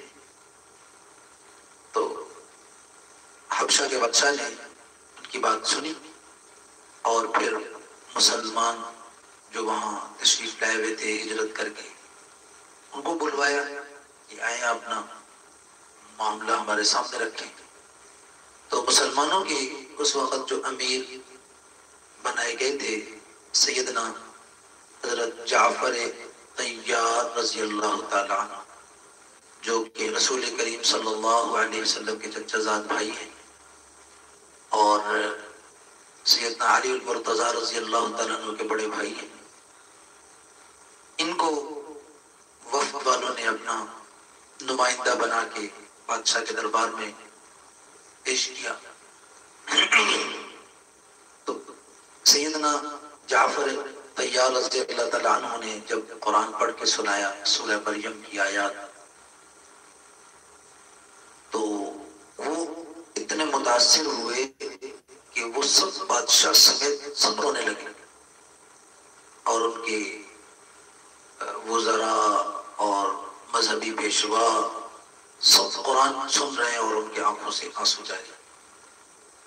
اس لیے قرآن فرماتے ہیں، قرآن میں اللہ فرماتے ہیں اس لیے ان کی آنکھوں سے آپ دیکھیں گے کہ یوں موسلادھار آنسو آ رہے ہیں۔ تو جعفر طیار رضی اللہ تعالیٰ عنہ کی بات سن کے، ان کا پیغام سن کے وہ اتنے متاثر ہوئے، انہوں نے مشرکین کے اس وفد کو واپس بھیج دیا اور ان کے جو تحائف وغیرہ تھے وہ بھی سب واپس کر دیا۔ تو اس کا ایک مطلب یہ بھی نہیں ہے کہ ہمیشہ ہی عیسائیوں کے دلوں میں ایمان والوں کے بارے میں نرم گوشہ ہوتا ہے، بلکہ تاریخ میں ایسے واقعات بھی ہیں کہ عیسائیوں نے مسلمانوں کو بدترین ظلم و ستم کا نشانہ بنایا، نقصان پہنچایا۔ تو بہرحال پھر اس کے بعد یہ ابتدا میں اللہ تبارک و تعالیٰ نے انہی عیسائیوں کی اور نصارہ کی یہ خوبی بیان کی ہے کہ جب وہ قرآن سنتے ہیں تو بلکہ ایک وقت پھر جب رسول کریم صلی اللہ علیہ وسلم ہجرت فرما کے مدینہ طیبہ تشریف لے گئے تو ایک وقت نجاشی بادشاہ نے بھیجا، وہ آئے اور رسول کریم صلی اللہ علیہ وسلم سے بات چیت ہوئی، رسول کریم صلی اللہ علیہ وسلم نے قرآن سنایا جس کو وہ سن کے متاثر ہوئے اور ان کی آنکھوں سے آنسو جاری ہو گئے اور انہوں نے تصدیق کی، انہوں نے کہا یہ کلام تو بالکل اس کے مشابہ ہے جو عیسیٰ پیغمبر علیہ السلام پر جو نازل ہوا تھا، یہ تو بہت قریب ہے اس کے، بہت مشابہ ہے اس کے۔ تو وہ مسلمان ہو گئے۔ جب یہ واپس گئے تو انہوں نے بادشاہ کو بتایا تو بادشاہ بھی مسلمان ہو گیا، اس نے بھی رسول کریم صلی اللہ علیہ وسلم پر ایمان لانا سعادت سمجھا اور اسلام قبول کر لیا۔ تو اس کے بعد پھر اللہ تبارک و تعالیٰ کی طرف سے یہ حکم آیا کہ جو چیزیں اللہ نے حلال کی ہیں وہ حلال ہیں، جو چیزیں اللہ نے حرام کی ہیں وہ حرام ہیں۔ اللہ کے علاوہ کسی کو یہ اختیار نہیں کہ وہ کوئی چیز حرام کو حلال کر دے یا حلال کو حرام کر دے۔ اور اللہ تبارک و تعالیٰ فرماتے ہیں کہ تم اپنی مرضی سے حلال چیزوں کو حرام مت کر دیا کرو، یا ایھا الذین آمنوا لا تحرموا طیبات ما احل اللہ لکم ولا تعتدوا، حد سے تجاوز نہیں کرو۔ اللہ تبارک و تعالیٰ حد سے تجاوز چیزیں کھاؤ، پینے کی چیزیں پیو، پہننے کی ہیں تو پہنو۔ تو اس کے بعد پھر قسم کا تذکرہ ہے۔ انسان زندگی میں بات چیت کے دوران قسم اٹھاتا ہے، تو ایک لغو قسم ہے، لغو قسم وہ ہوتی ہے کہ انسان نے ماضی میں کوئی کام کیا یا نہیں کیا، اس کے بارے میں وہ قسم اٹھاتا ہے کہ بھئی میں نے یہ کام کیا ہے یا ایسا ہوا ہے، حقیقت میں ایسا نہیں ہوتا۔ وہ اپنی دانست میں، اپنی سمجھ بوجھ میں یا اپنی یاد میں وہ سمجھتا ہے کہ اس نے ٹھیک بات کی ہے اور قسم اٹھائی ہے اور حقیقت اس کے خلاف ہے، تو اس پر کوئی مواخذہ نہیں۔ لا یؤاخذکم اللہ باللغو فی ایمانکم، یہ قسم لغو ہے، اس پر کوئی مواخذہ نہیں، اس لیے کہ وہ بیچارہ مسلمان وہ صحیح سمجھ کے قسم اٹھا رہا ہوتا ہے، تو اس لیے حقیقت اس کے خلاف ہوتی ہے، تو اللہ فرماتے ہیں اس کو لغو چھوڑ دو، اس پر کچھ مواخذہ نہیں۔ تو ایک قسم ہے وہ جان بوجھ کے سابقہ اس نے کوئی کام کیا لیکن اس نے اس پر جان بوجھ کے غلط قسم اٹھا دی، تو یہ قسم اٹھانا گناہ ہے۔ اس پر دنیا میں کوئی کفارہ تو نہیں ہے، کوئی سزا نہیں ہے، تو بس یہ ہے کہ اس کے لیے توبہ ہی کی جائے، توبہ استغفار کرے کہ اس نے یہ غلط کام کیا ہے، ایک گناہ کا ارتکاب کیا ہے۔ یہ دوسری قسم ہے قسم کی۔ اور ایک قسم آئندہ کے لیے، مستقبل کے لیے وہ ایک کام کرنا چاہتا ہے تو اس کے لیے اس نے قسم اٹھائی کہ میں یہ لازمی کروں گا۔ اب ایمان والے کی زبان کی پاسداری کی بات آتی ہے کہ وہ اپنی اس زبان پہ قائم رہے اور اپنی اس قسم کی پاسداری کرے اور جس کے لیے اس نے قسم اٹھائی ہے وہ کام پورا کرے۔ ہاں، ایک انسان قسم اٹھاتا ہے غلط کام پہ کہ بھئی یہ غلط کام ہے میں نے کرنا ہے، اس پہ قسم اٹھا لیتا ہے، تو اس میں پھر کہا کہ نہیں یہ غلط کام چھوڑ دے، قسم اپنی توڑے اور قسم کا جو کفارہ ہے وہ ادا کر دے۔ یہ تو غلط قسم، اگر ویسے اس نے کسی معاملے میں قسم اٹھائی تھی، کام ٹھیک تھا، لیکن یہ کسی وجہ سے نہیں کر سکا، قسم اس کی ٹوٹ گئی، تو اس صورت میں بھی قسم پر کفارہ ہے۔ وہ کفارہ کیا ہے؟ مناسب اپنے گھروں میں کھانا کھاتے ہو، اپنے گھر والوں کے ساتھ کھانا کھاتے ہو، کھلاتے ہو، تو یہ 10 بندوں کو یہ کھانا کھلا دو، قسم کا کفارہ ہو جائے گا۔ یا او کسوتہم، دوسرے نمبر پر یا 10 بندوں کو کپڑے دے دو، ایک 10 سوٹ دے دو، تو بھی قسم کا کفارہ ہو جائے گا۔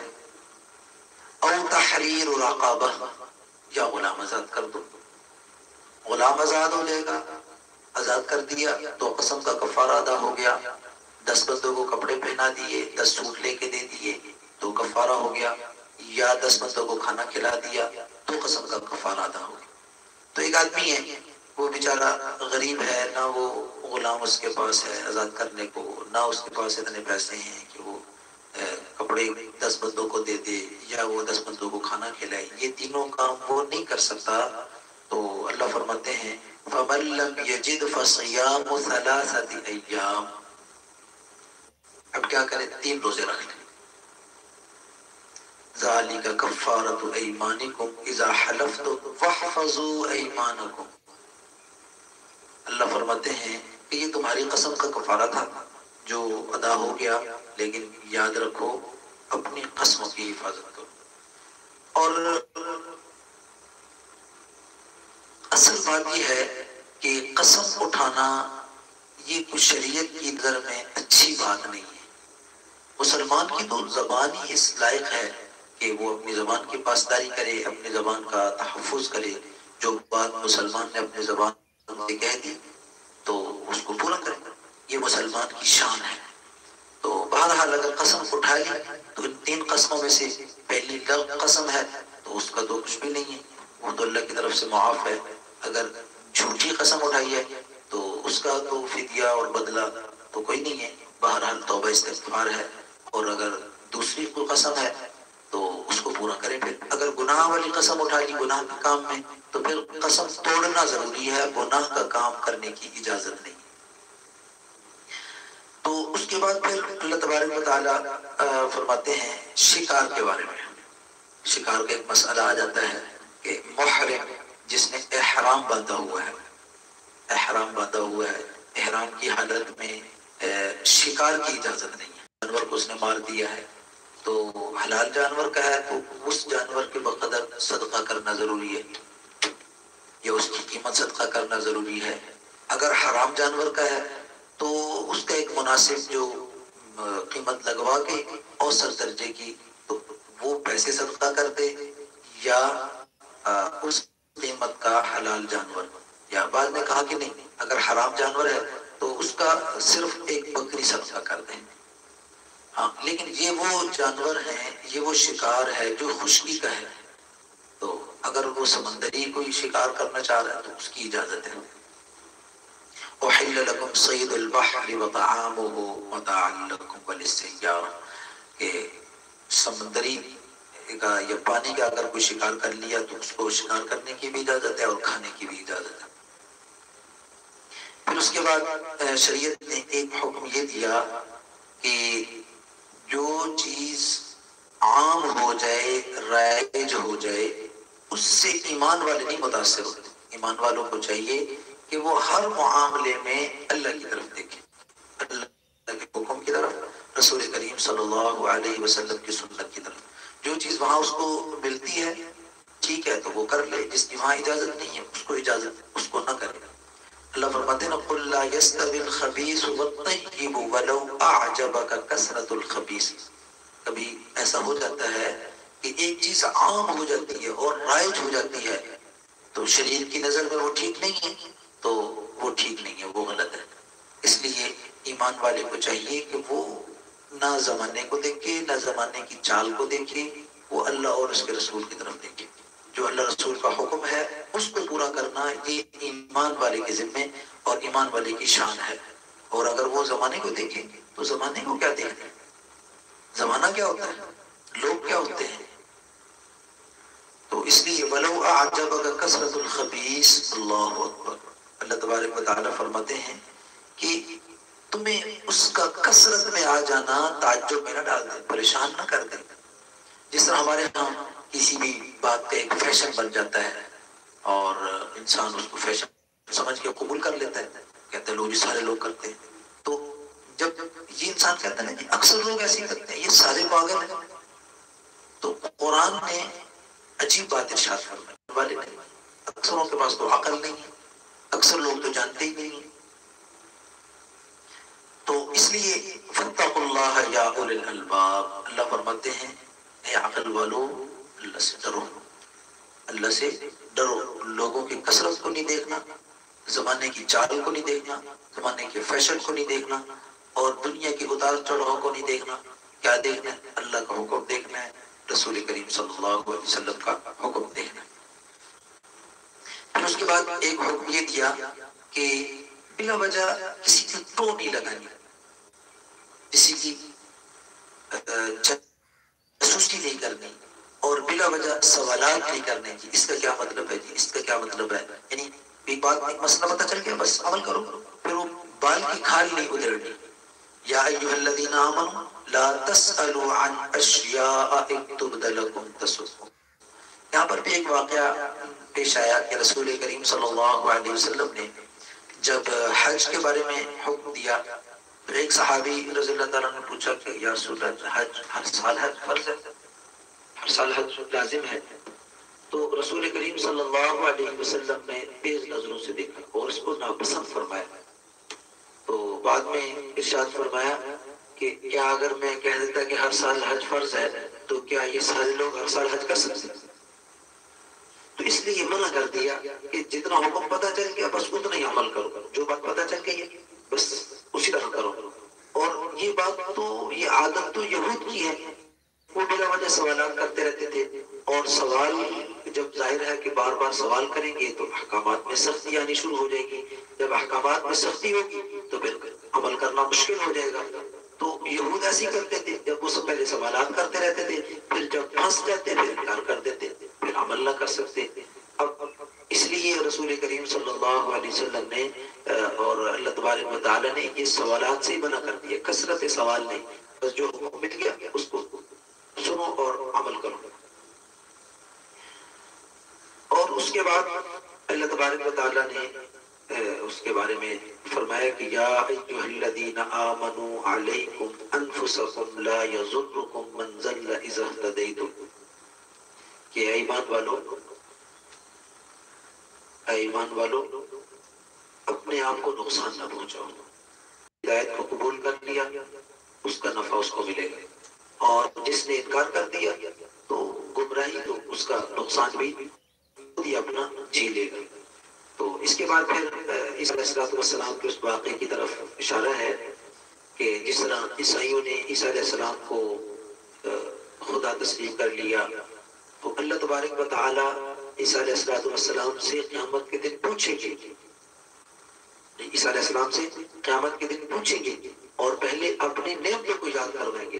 اللہ فرمائیں گے اذ قال اللہ یا عیسی ابن مریم اذکر نعمتی علیک وعلی والدتک اذ ایدتک بروح القدس تکلم الناس فی المہد وکہلا، کہ عیسیٰ ابن مریم، یاد کرو اس وقت کو کہ جب اللہ تبارک و تعالی عیسیٰ ابن مریم سے فرمائیں گے کہ یاد کرو اس نعمت کو جو میں نے تم پر کی اور تمہاری والدہ پر کی، اور جب تجھے بولنے کی طاقت دی، کہ جب آپ گھوڑے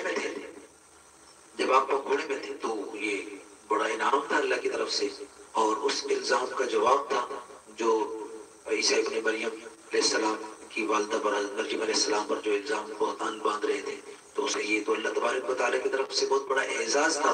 تو اس لیے اللہ تبارک و تعالیٰ نے ان ساری نعمتوں کو ذکر فرمایا. اور اس کے بعد پھر عیسیٰ علیہ السلام پھر جو ہے جب عیسیٰ علیہ السلام سے اللہ رب العالمین یہ سوال کریں گے کہ اذ قال اللہ یا عیسی ابن مریم اانت قلت للناس اتخذونی وامی الہین من دون اللہ. اللہ تبارک و تعالیٰ پوچھیں گے قیامت کے دن کہ آپ نے ان لوگوں کو کہا تھا، آپ نے کہا تھا کہ مجھے اور میری والدہ کو الہ بنا لو. تو اللہ اکبر، عیسیٰ علیہ السلام خوف سے کانپ جائیں گے اور وہ آگے سے عرض کریں گے قال سبحانک ما یکون لی ان اقول ما لیس لی بحق ان كنت قلت فقد علمت تعلم ما في نفسي ولا اعلم ما في نفسي انك انت علام الغیوب۔ اللہ تبارک و تعالیٰ کی علم غیب کی بڑی زبردست انداز میں تعریف فرما رہے ہیں اور عرض کرتے ہیں، عیسیٰ علیہ السلام عرض کریں گے کہ اللہ آپ تو پاک ہیں، سبحانک آپ تو پاک ہیں، ما یکون لی، آپ تو مجھ سے زیادہ مجھ سے واقف ہیں، میرے بارے میں مجھ سے زیادہ آپ واقف ہیں۔ تو اصل بات یہ ہے کہ قیامت کے دن اللہ تبارک و تعالیٰ نے ان لوگوں کو، عیسائیوں کو، کہ جنہوں نے عیسیٰ علیہ السلام کو خدا تسلیم کیا اور ان کی والدہ کو خدا تسلیم کیا، تو اللہ تبارک و تعالیٰ ان کو لاجواب کرنے کے لیے عیسیٰ ابن مریم علیہ السلام سے یہ کہلوائیں گے، اور جب وہ انکار کر دیں گے تو ان کا دعویٰ باطل ہو جائے گا اور اللہ رب العزت ان کو مشرک ہونے کی وجہ سے جہنم میں پھینک دیں گے۔ اور عیسیٰ علیہ السلام کیا فرمائیں گے؟ ان تعذبهم فانهم عبادک، یا اللہ انہوں نے جو جھوٹا دعویٰ کیا، جو انہوں نے غلط بات کی، تو میرا تو اختیار ہی نہیں تھا، تو میرے سامنے تو ہوا نہیں، تو یا اللہ آپ دیکھ لیں، اگر آپ کے بندے ہیں آپ ان کو عذاب دیں، تو آپ کے بندے ہیں، اب ان کو معاف کر دیں تو آپ غالب ہیں اور طاقت اور قوت کے مالک ہیں، تو جس طرح آپ چاہیں آپ کر سکتے ہیں۔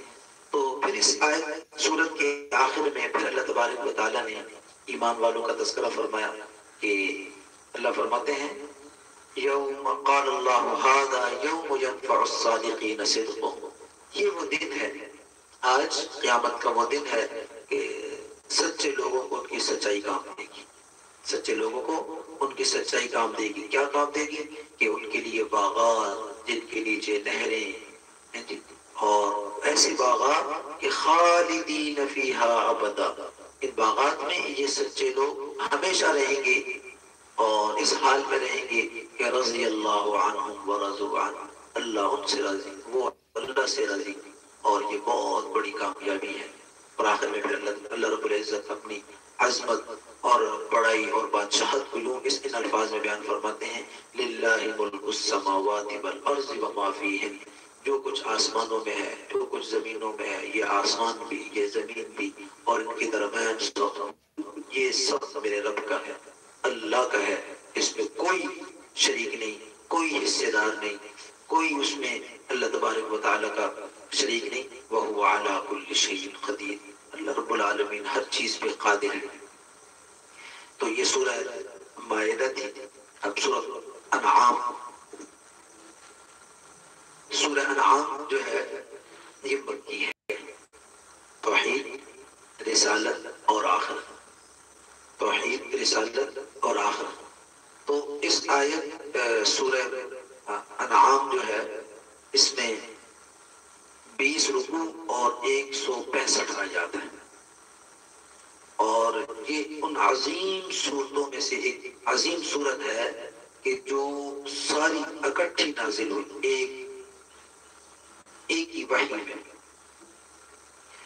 تو اللہ رب العالمین اس کو شروع فرماتے ہیں الحمدللہ الذی خلق السماوات والارض وجعل الظلمات والنور، تمام تعریفیں اس رب العالمین کے لیے ہیں جس نے ظلمت اور نور کو بنایا، جس نے ظلمت اور نور کو بنایا، جس نے آسمانوں اور زمینوں کو بنایا، تمام تعریفیں اس رب العالمین کے لیے ہیں۔ تو پھر اللہ رب العالمین چونکہ اس میں زیادہ تر توحید کا تذکرہ ہے، تو اس کے بارے میں پھر چونکہ کفار کی عادت یہ تھی کہ وہ بات مانتے کم تھے، ہر دھرمی کا مظاہرہ زیادہ کرتے تھے، تو ان کو اللہ تبارک و تعالیٰ نے یہ فرمایا کہ أَلَمْ يَرَوْا كَمْ أَهْلَكْنَا مِنْ قَبْلِهِمْ مِنْ قَرْنٍ مَّكَّنَّاهُمْ فِي الْأَرْضِ مَا لَمْ نُمَكِّن لَكُمْ وَأَرْسَلْنَا السَّمَاءَ عَلَيْهِمْ مِدْرَارًا وَجَعَلْنَا الْأَنْهَارَ تَجْرِي مِنْ تَحْتِهِمْ فَأَهْلَكْنَاهُمْ بِذُنُوبِهِمْ وَأَنشَأْنَا مِنْ بَعْدِهِمْ قَرْنًا آخَرِينَ، کہ کتنی کتنی بستیوں کو آپ نے دیکھا نہیں، کتنی بستیوں کو ہم نے ہلاک کیا اس وجہ سے کہ انہوں نے شرک کیا، انہوں نے اللہ کی وحدانیت کا انکار کیا اور انہوں نے بغاوت اختیار کی۔ حالانکہ اللہ رب العالمین نے ان پر جو ہے وہ موسلادھار بارش برسائی اور ان کو باغات عطا کیے اور بڑی نعمتیں عطا کی، لیکن جب انہوں نے نافرمانی کی، اللہ فرماتے ہیں فَأَهْلَكْنَاهُمْ بِذُنُوبِهِمْ، ہم نے ان کے گناہوں کی بدولت، ان کے گناہوں کی وجہ سے ہم نے ان سب کو ہلاک کر دیا۔ اور پھر مشرکین کا ایک دعویٰ یہ تھا کہ آپ صلی اللہ علیہ وسلم کی باتیں سنتے، بڑی معقول باتیں ہوتی تھی، تو جب انکار کی کوئی وجہ نہ بنتی ہم تب آپ کو نبی رسول مانیں گے کہ جب فرشتہ آئے وہ فرشتہ آپ سے باتیں کرے، آپ کو وحی سنائے، تو پھر ہم آپ سے جو ہے نا آپ کی بات تسلیم کریں گے۔ تو اللہ رب العالمین فرماتے ہیں کہ اگر یہ فرشتے کو دیکھ لیں تو پھر تو مہلت ختم۔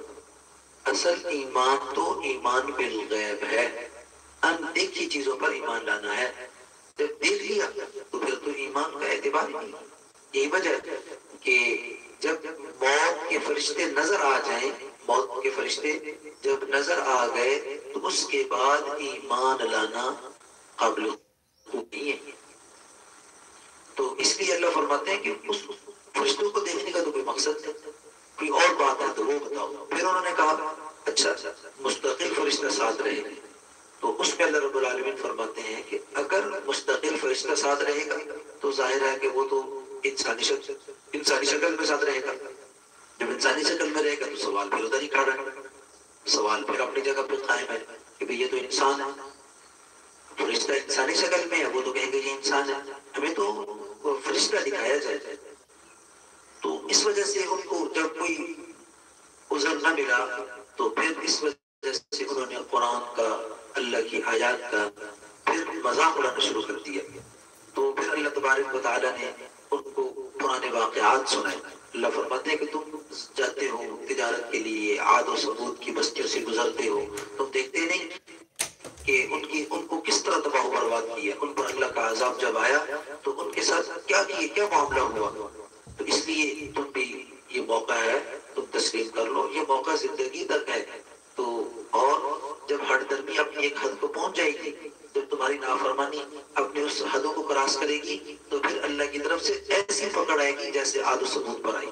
جس طرح اللہ نے ان کو تباہ و برباد کیا، اسی طرح اللہ تمہیں بھی تباہ و برباد کر دیں گے۔ تو اللہ اکبر کبیرہ۔ اس کے بعد پھر اللہ رب العالمین رسول کریم صلی اللہ علیہ وسلم کے بارے میں کہ یہ یہودیوں کے بارے میں، عیسائیوں کے بارے میں کہ یہ آپ کو جانتے۔ اصل میں بات یہ تھی کہ مشرکین کو جب کوئی سوال نہ ملتا نا تو یہ پھر عیسائیوں کے پاس سے پر ہے، تو وہ پھر اپنی طرف سے اوٹ پٹان کے اور غلط سلط قسم کے سوالات کر کے بولیں کے دے دیتے تھے، تو وہ آگے آپ صلی اللہ علیہ وسلم کو تنگ کرنے کے لیے سوالات کرتے۔ تو اللہ تبارک و تعالیٰ فرماتے ہیں کہ الذین آتیناہم الکتاب یعرفونہ کما یعرفون ابناءہم، کہ جن کو ہم نے کتاب دی ہے، جن کے پاس تورات ہے، جن کے پاس انجیل ہے، اے میرے محبوب یہ تو آپ کو اپنی اولاد سے زیادہ جو ہے نا اچھے انداز سے آپ کو جانتے ہیں، اتنا اپنی اولاد سے یہ واقف نہیں جتنا یہ آپ کو پہچانتے ہیں۔ تو اس لیے ان کی اگر وہ بات تسلیم نہیں کر رہے تو وہ اپنی جانوں پہ ظلم کر رہے ہیں۔ الذین خسروا انفسهم وهم لا یؤمنون۔ تو اب جو جانتے بوجھتے ہوئے تسلیم نہیں کرتے، جانتے بوجھتے ہوئے جو نہیں مان رہے، اللہ کے حکموں کو نہیں مانتے اور رسول کریم صلی اللہ علیہ وسلم کی نبوت و رسالت کو تسلیم نہیں کرتے، تو یہ اپنی جانوں پہ ظلم کر رہے ہیں اور اپنے ہی نقصان کر رہے ہیں۔ تو اس لیے جس نے ہدایت کو قبول کیا اس نے اپنے لیے قبول کیا، اور جس نے جو ہے نا ہدایت کا انکار کر دیا اس نے اپنا نقصان کیا۔ من یہد اللہ فہو المہتد، جو ہدایت قبول کرے گا اس کو خود نفع اٹھائے گا۔ تو اس کے بعد یہ مشرکین جو جو ہے جب ان کو آخرت کے بارے میں بتایا جاتا تو یہ مذاق اڑاتے اور انکار کرتے ہیں کہ ہو ہی نہیں سکتا. یہ کیسے ہو سکتا ہے کہ ہم دیکھتے ہیں کہ مر جاتے ہیں اور ان کی ہڈیاں ریزہ ریزہ ہو جاتی ہیں، تو اس چیز کا یہ ممکن نہیں ہے. تو اللہ تبارک و تعالیٰ فرماتے ہیں قد خسر الذین کذبوا بلقاء اللہ حتی اذا جاءتهم الساعة بغتة قالوا یا حسرتنا على ما فرطنا فیہا. اس وقت یہ بڑا افسوس کریں گے. دنیا میں تو اللہ کی ملاقات کا انکار کر رہے ہیں، تو یہ اتنا بڑا نقصان کہ جب یہ کل قیامت کے دن، جب وہ قیامت کے دن کو دیکھیں گے، کھلی آنکھوں سے دیکھیں گے اور قیامت کے منظر کو دیکھیں گے، وہاں کی جزا و سزا کو دیکھیں گے اور سارے جو ہے نا میزان عدل کو قائم ہوتا ہوا دیکھیں گے، تو اس وقت کہیں گے یا حسرتنا، ہے افسوس. تو اس وقت افسوس کا، یہ افسوس کرنے کا بھی کوئی فائدہ نہیں ہوگا. تو اس کے بعد اگلی آیت میں رسول کریم صلی اللہ انه ليحزنك الذي يقولون فانهم لا يكذبونك ولكن الظالمين بآيات الله يجحدون. تو جب اللہ رب العالمین فرماتے ہیں کہ اے میرے محبوب، ہمیں معلوم ہے، ہم جانتے ہیں کہ ان کے اس جھٹلانے کی وجہ سے آپ کو تکلیف پہنچ رہی ہے، اور تکلیف کس بات کی کہ یہ اللہ کی آیات کا انکار کرتے ہیں. اب ظاہر ہے کہ رسول کریم صلی اللہ علیہ وسلم کی جو ہے نا وہ رحیم و کریم ذات، وہ اپنے ذات پر تو تکلیفیں ظلم سہنے کے بعد بھی معافی اور درگزر اور ان کے لیے ہدایت کی دعائیں، اللہم اہد قومی فانہم لا یعلمون، مارے کھا کر بھی ان کو دعائیں دے رہے ہیں. لیکن تکلیف کس بات پر ہو رہی ہے کہ یہ اللہ رب العالمین کی آیات کا انکار کرتے ہیں. یہ بہت دکھ اور افسوس کا اظہار فرماتا. اور اس کے بعد دنیا کو اللہ تبارک و تعالیٰ نے ایک امتحان کی جگہ بنایا. تو ایک ہے امتحان کی جگہ اور ایک ہے اللہ کی قدرت کا نشان. تو اللہ فرماتے ہیں کہ اگر اللہ چاہیں تو سب کو یہ ہدایت یافتہ بنا دے، سارے ایمان والے بن جائیں، تو پھر وہ امتحان والی بات تو ختم ہو جائے گی. پھر تو اللہ کی طاقت اور قدرت کا ہی مظہر ہوگا.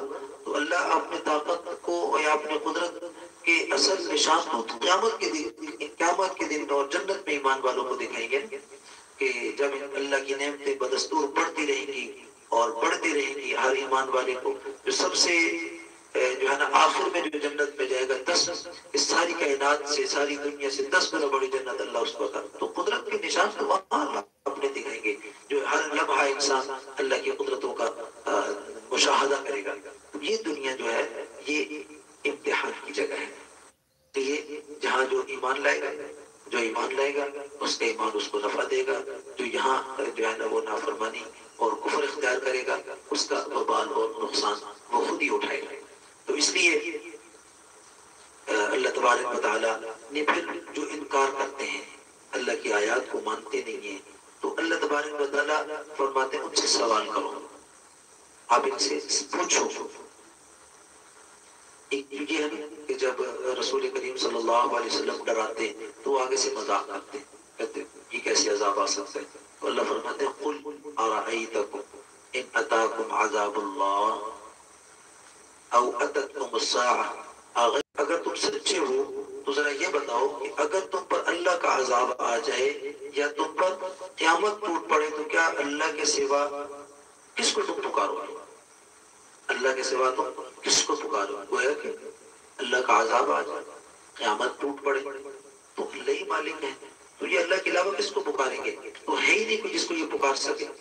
تو اس لیے آگے اللہ فرماتے ہیں وَلَقَدْ أَرْسَلْنَا إِلَىٰ أُمَمٍ مِّن قَبْلِكَ فَأَخَذْنَاهُمْ بِالْبَأْسَاءِ وَالضَّرَّاءِ لَعَلَّهُمْ يَتَضَرَّعُونَ. کہ اے میرے محبوب صلی اللہ علیہ وسلم، آپ کو نبی اور رسول پیغمبر بنا کے ہم نے بھیجا ہے، تو آپ سے پہلے بھی ہم نے، پہلی جتنی امتیں گزری، پہلے جتنے لوگ گزرے، ہم نے ان سب پہ نبی اور رسول بنا کر بھیجا. اور جنہوں نے مانا، جنہوں نے تسلیم کیا، اور ان کے لیے انعامات، ان کو انعام دیے اور ان کو دنیا کے اندر بادشاہت دی، دنیا کے اندر فراوانی دی، دنیا کے اندر سکھ اور چین دیا. اور جنہوں نے نافرمانی کی تو ان کی نافرمانیوں کی وجہ سے، ان کی نافرمانی اور انکار کی وجہ سے اللہ فرماتے ہیں فَأَخَذْنَاهُمْ بِالْبَأْسَاءِ وَالضَّرَّاءِ، ہم نے دنیا میں اس لیے پکڑا، دنیا میں اس لیے ہم نے ان کو آزمائشیں دی تاکہ یہ ڈر جائیں، تاکہ یہ ڈر جائیں اور عاجزی اختیار کریں. تو جو عاجزی اختیار کریں اللہ نے ان پر پھر نعمتوں کو جو ہے نا وہ متوجہ کر دیا. تو جنہوں نے بڑھتری اختیار کی اللہ نے وہی آزمائشوں کو بڑھا کے ان پر عذاب بنایا اور ان کو تباہ و برباد کر دیا. اور پھر ایسا کہ پھر اللہ تبارک و تعالیٰ نے ان کو اس انداز سے پکڑا کہ فَلَمَّا نَسُوا مَا ذُكِّرُوا بِهِ فَتَحْنَا عَلَيْهِمْ أَبْوَابَ كُلِّ شَيْءٍ. اللہ فرماتے جب انہوں نے بھلا دیا تو ہم نے زمین و آسمان کے دروازے ان پر کھول دیے، نعمتوں کے دروازے کھول دیے. تو جب ان نعمتوں میں وہ غرق ہو گئے اور ان کی طغیانی اور ان کی نافرمانی اپنی حدوں کو پہنچ گئی اور انہوں نے یہ سمجھ لیا اب ہمیں کوئی کچھ نہیں کر سکتا، تو اللہ فرماتے ہیں اخذناہم بغتۃ، ہم نے اچانک ان کو اس طرح پکڑا کہ ان کو تباہ و برباد کر لیا. اور فقطع دابر القوم الذین ظلموا، ان ظالموں کی جڑ اکھاڑ کے رکھ دی. تمام تعریفیں رب العالمین کی ہیں کہ جو اس کائنات کو چلانے والا، اس کائنات کا بنانے والا اور جو خالق ہے، جو معبود ہے. ہم پاس تو کچھ مال نہیں ہے، دولت نہیں ہے، عہدہ اور منصب نہیں ہے، تو ہم آپ کو کیسے نبی اور رسول مان لیں؟ تو اللہ رب العالمین نے فرمایا قل، آپ فرما دیجیے لا اقول لکم عندی خزائن اللہ ولا اعلم الغیب ولا اقول لکم انی ملک. اے میرے محبوب آپ ان کو فرما دیجیے کہ میرے پاس تو اللہ کے خزانے نہیں ہیں، میں اللہ کے خزانوں کا مالک نہیں ہوں، اور میں غیب کی باتوں کو میں نہیں جانتا، اور میں یہ بھی نہیں کہتا کہ میں فرشتہ ہوں.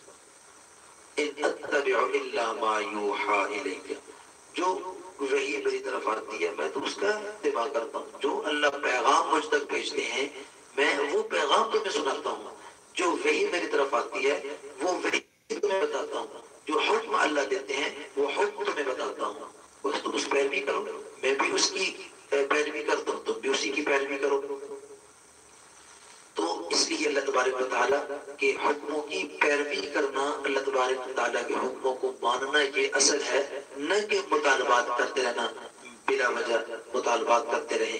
اور دوسری جگہ تھوڑا سا آگے اللہ کیا فرماتے ہیں کہ یہ زمین و آسمان کے خزانے ان کی چابیاں تو اللہ کے پاس ہیں، اللہ نے اپنے پاس رکھی ہیں. تو اللہ جس سے راضی ہوتے ہیں اس پر اپنی نعمتوں کو برساتے ہیں، ان پر اپنی نعمتوں کو متوجہ کرتے ہیں. تو اس لیے اللہ فرماتے ہیں وَعِنْدَهُ مَفَاتِحُ الْغَيْبِ لَا يَعْلَمُهَا، غیب کی چابیاں تو اللہ کے پاس ہیں، اور جو کچھ خشکی میں ہے، جو تری میں ہے، یہ سب اللہ کے علم میں ہے. اور ایک پتا، یہاں تک ایک پتا بھی جو درخت سے گرتا ہے وہ بھی اللہ کے علم میں ہے. وہ کتنی کروٹیں لے کے نیچے زمین تک پہنچے گا یہ بھی اللہ کے علم میں ہے. تو اس لیے اللہ تبارک و تعالیٰ اپنی ساری قدرتوں کو بیان کر کے اللہ فرماتے ہیں ثم یبعثکم فیہ لیقضی اجل مسمى.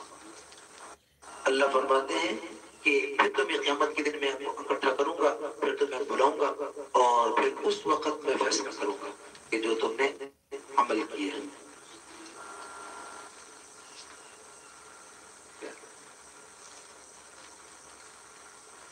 اللہ اکبر کبیرہ. اس کے بعد پھر حضرت سیدنا ابراہیم علیہ السلام کا پھر واقعہ کہ جب وہ اپنی قوم کی طرف متوجہ ہوئے، قوم کو دعوت دی. اب ان میں کچھ لوگ ایسے تھے کہ جو چاند کی عبادت کرنے، پیغمبر حضرت ابراہیم علیہ السلام کو ان کی طرف بھیجا، اور ابراہیم علیہ السلام نے ان کو بڑے خوبصورت انداز میں، بڑے پیارے انداز میں سمجھایا کہ چلاؤ دیکھو ستاروں کو دیکھتے ہیں. ستاروں کو دیکھا فلما جن علیہ اللیل رأى کوکبا قال هذا ربی فلما افل قال لا احب الافلین. اچھا یہ ستارے ہیں، یہ تمہارے رب ہیں، چلو اب دیکھتے رہے. اب ستارے ڈوب گئے، مجھے ستارے کہاں گئے؟ یہ ستارے ڈوب گئے. فرمایا نہیں، معبود جو ہے وہ ڈوبنے والا معبود نہیں بن سکتا. ہمارا رب جو ڈوب جائے وہ رب نہیں بن سکتا. اچھا چلو جی فلما رأى القمر بازغا، تو اب انہوں نے دیکھا چاند کو، قال هذا ربی، اچھا یہ میرا رب ہے، یہ میرا روشن. اب ستارے تھوڑے چھوٹے ہیں تو چاند اس سے کچھ بڑا ہے، تو چاند کو دیکھا یہ ان سے بڑا رب ہے. هذا ربی فلما افل، جب بھی غروب ہو گیا، قال لئن لم يهدني ربي لأكونن من القوم الضالين. تو یہ چاند بھی ڈوب گیا تو یہ بھی رب نہیں.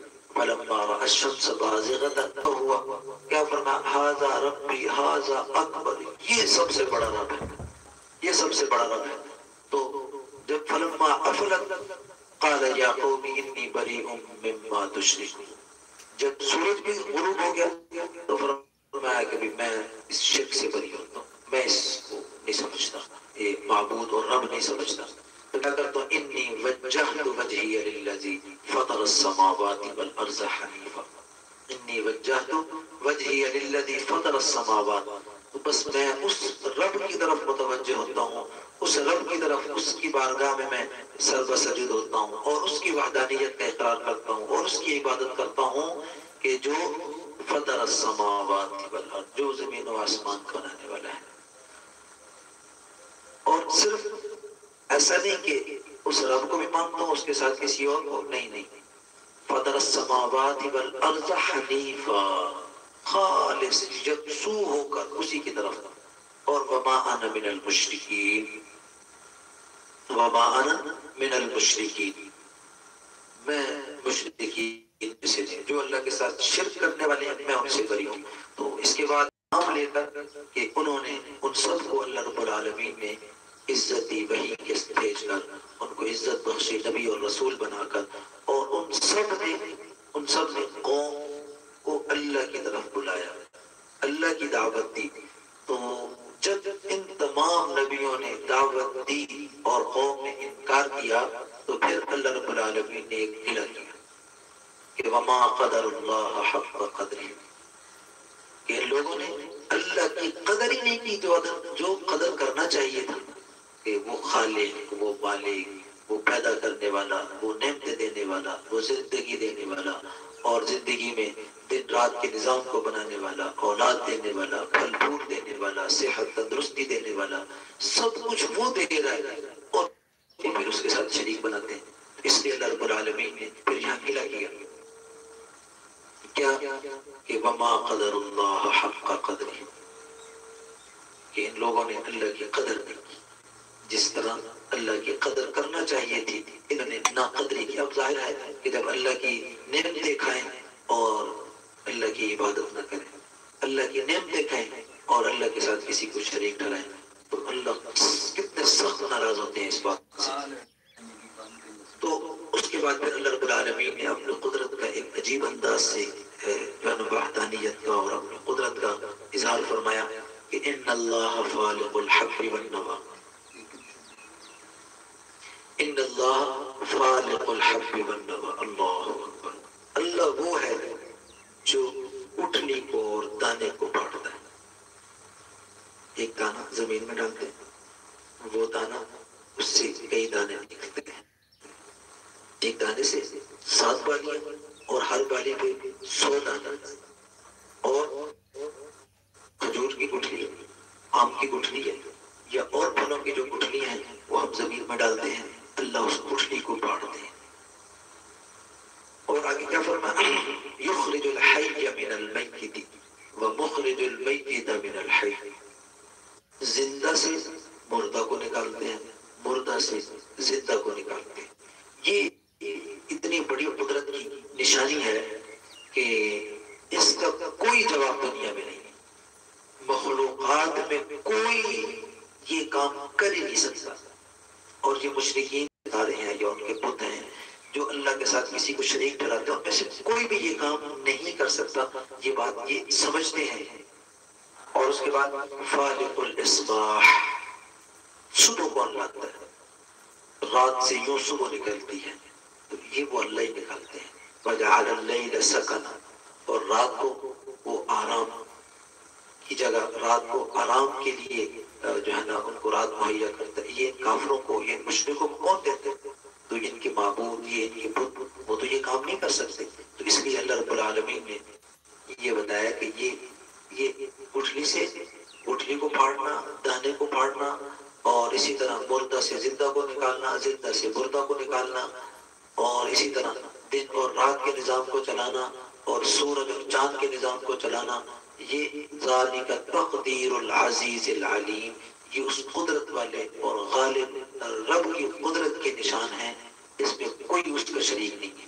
تو اس لیے اس بات کو سمجھو کہ تم اس اللہ کو ایک ہی تسلیم کرو، وحدہ لا شریک مانو، اور اسی کی عبادت کرو تاکہ تم کامیابی کو پہنچ جاؤ۔ تو اس کے بعد پھر آخر میں اللہ تبارک و تعالیٰ نے پھر مزید ایک عجیب انداز سے اپنی قدرت کو بیان فرمایا کہ بدیع السماوات والارض، بدیع السماوات والارض، کہ جس نے ایک انوکھے انداز میں آسمانوں کو اور زمینوں کو بنایا۔ اب ظاہر ہے جب اللہ نے پہلا آسمان بنایا تو اس سے پہلے تو آسمان کوئی نہیں تھا، جب پہلے زمین کو بنایا تو اس سے پہلے تو کوئی زمین نہیں تھی۔ تو اس لیے اللہ فرماتے ہیں بدیع السماوات والارض، کہ زمین و آسمان کو ایک نئے انداز میں، ایک انوکھے انداز میں اس نے بنایا۔ تو انا یکون لہ ولد، تو جو اتنے عجائبات کا مالک ہے اور اتنے قدرتوں کا مالک ہے، تو اس کی اولاد کہاں سے آ گئی؟ اس کا بیٹا کیسے ہو سکتا ہے؟ اس کی بیوی کیسے ہو سکتی ہے؟ وہ تو ساری چیزوں کو بنانے والا ہے۔ تو جو ساری چیزوں کا خالق ہے، تو یاد رہے کہ جس کی اولاد ہو وہ تو اولاد سے مجبور ہو جاتا ہے، جو جس کی بیوی ہے وہ بیوی سے مجبور ہو جاتا ہے۔ تو اللہ تو نہیں کسی سے مجبور ہوتا۔ جب اللہ کسی سے مجبور نہیں ہوتا تو پتہ چلا کہ اللہ کی اولاد بھی نہیں ہے، اللہ کی بیوی بھی نہیں ہے، وہ تمام چیزوں سے پاک ہے۔ اور پھر ہمیں ایک دفعہ پھر حکم دیا اتباع کریں، بس اسی کے مطابق اپنی زندگی کو گزاریں۔ اور یہ جو مشرک جو مطالبے کرتے ہیں، یہ مشرکین جو کام کرتے ہیں، ان سے اعراض کریں۔ یہ تسلیم کریں گے تو ان کا اپنا نفع، تسلیم انکار کریں گے تو یہ خود ہی نقصان اٹھائیں گے، لہذا آپ ان کو چھوڑ دیں۔ اور اس کے بعد ایک بڑا زبردست حکم ہے کہ آج ہم مسلمان بھی بڑی نالائقی میں ایسی حرکتیں کرنے لگ جاتے ہیں، تو اللہ نے اس سے بھی منع فرمایا۔ وہ کیا ہے کہ جو اللہ کو نہیں مانتے، اللہ کے ساتھ شریک کسی کو ٹھہراتے ہیں، ان کو برا بھلا کہنے کی اجازت نہیں، گالی دینے کی اجازت نہیں ہے۔ تو ان کی بنیاد کوئی بھی ہو، ان کو گالیاں دینے کی اجازت۔ وَلَا تَسُبُّوا الَّذِينَ يَدْعُونَ مِن دُونِ اللَّهِ، جو اللہ کے علاوہ کسی اور کی عبادت کرتے ہیں ان کو گالیاں نہ دیں۔ تو گویا اس چلا کہ گالی دینا کوئی اچھی بات نہیں ہے، گالی دینا کوئی خوبی والی بات نہیں ہے، گالی دینا کوئی کمال والی بات نہیں ہے۔ تو یہ مشرک ہیں، اللہ کے ساتھ شریک ٹھہراتے ہیں، تو کرتے رہیں، اپنا نقصان کرتے ہیں۔ اگر وہ بد زبانی کرتے ہیں تو وہ کرتے رہیں، لیکن تمہارے لیے، ایمان والوں کے لیے یہ مناسب نہیں ہے کہ وہ گالی نہ دیں۔ تو اس سے ایک بات یہ بھی پتہ چلی کہ جب کافروں کو گالی دینے کی اجازت نہیں تو مسلمان کو تو بطریقہ اولا گالی دینے کی اجازت نہیں۔ اس کی حدیث پاک میں رسول کریم صلی اللہ علیہ وسلم نے فرمایا کہ مومن کو گالی دینا فسق ہے اور مومن کو قتل کرنا یہ کفر ہے۔ تو اس سے یہ پتہ چلا کہ گالیاں نہیں دینی چاہیے۔ وَلَا تَسُبُّوا الَّذِينَ يَدْعُونَ مِن دُونِ اللَّهِ، یہ جو مشرک ہیں آپ ان کو گالیاں نہ دیں۔ اگر آپ نے گالی دی تو ہوگا کیا؟ وہ تو بیہودہ لوگ ہیں، بے وقوف لوگ ہیں، نااہل اور جاہل لوگ ہیں۔ جب ان کو تم گالیاں دو گے تو وہ تمہارے حقیقی رب کو گالیاں دیں گے، وہ تمہارے رب کو گالیاں دیں گے۔ تو گویا کہ تم اپنے اللہ کو گالی دلوانے کا سبب بنے، تو یہ کوئی اچھی بات نہیں ہے۔ اس لیے آپ ان کو گالیاں نہ دیں تاکہ وہ بھی جو ہے نا وہ آپ کے صحیح رب کو بھی گالیاں نہ دیں، سچے رب کو بھی گالیاں نہ دیں، سچے پیغمبر کو بھی وہ گالیاں نہ دیں۔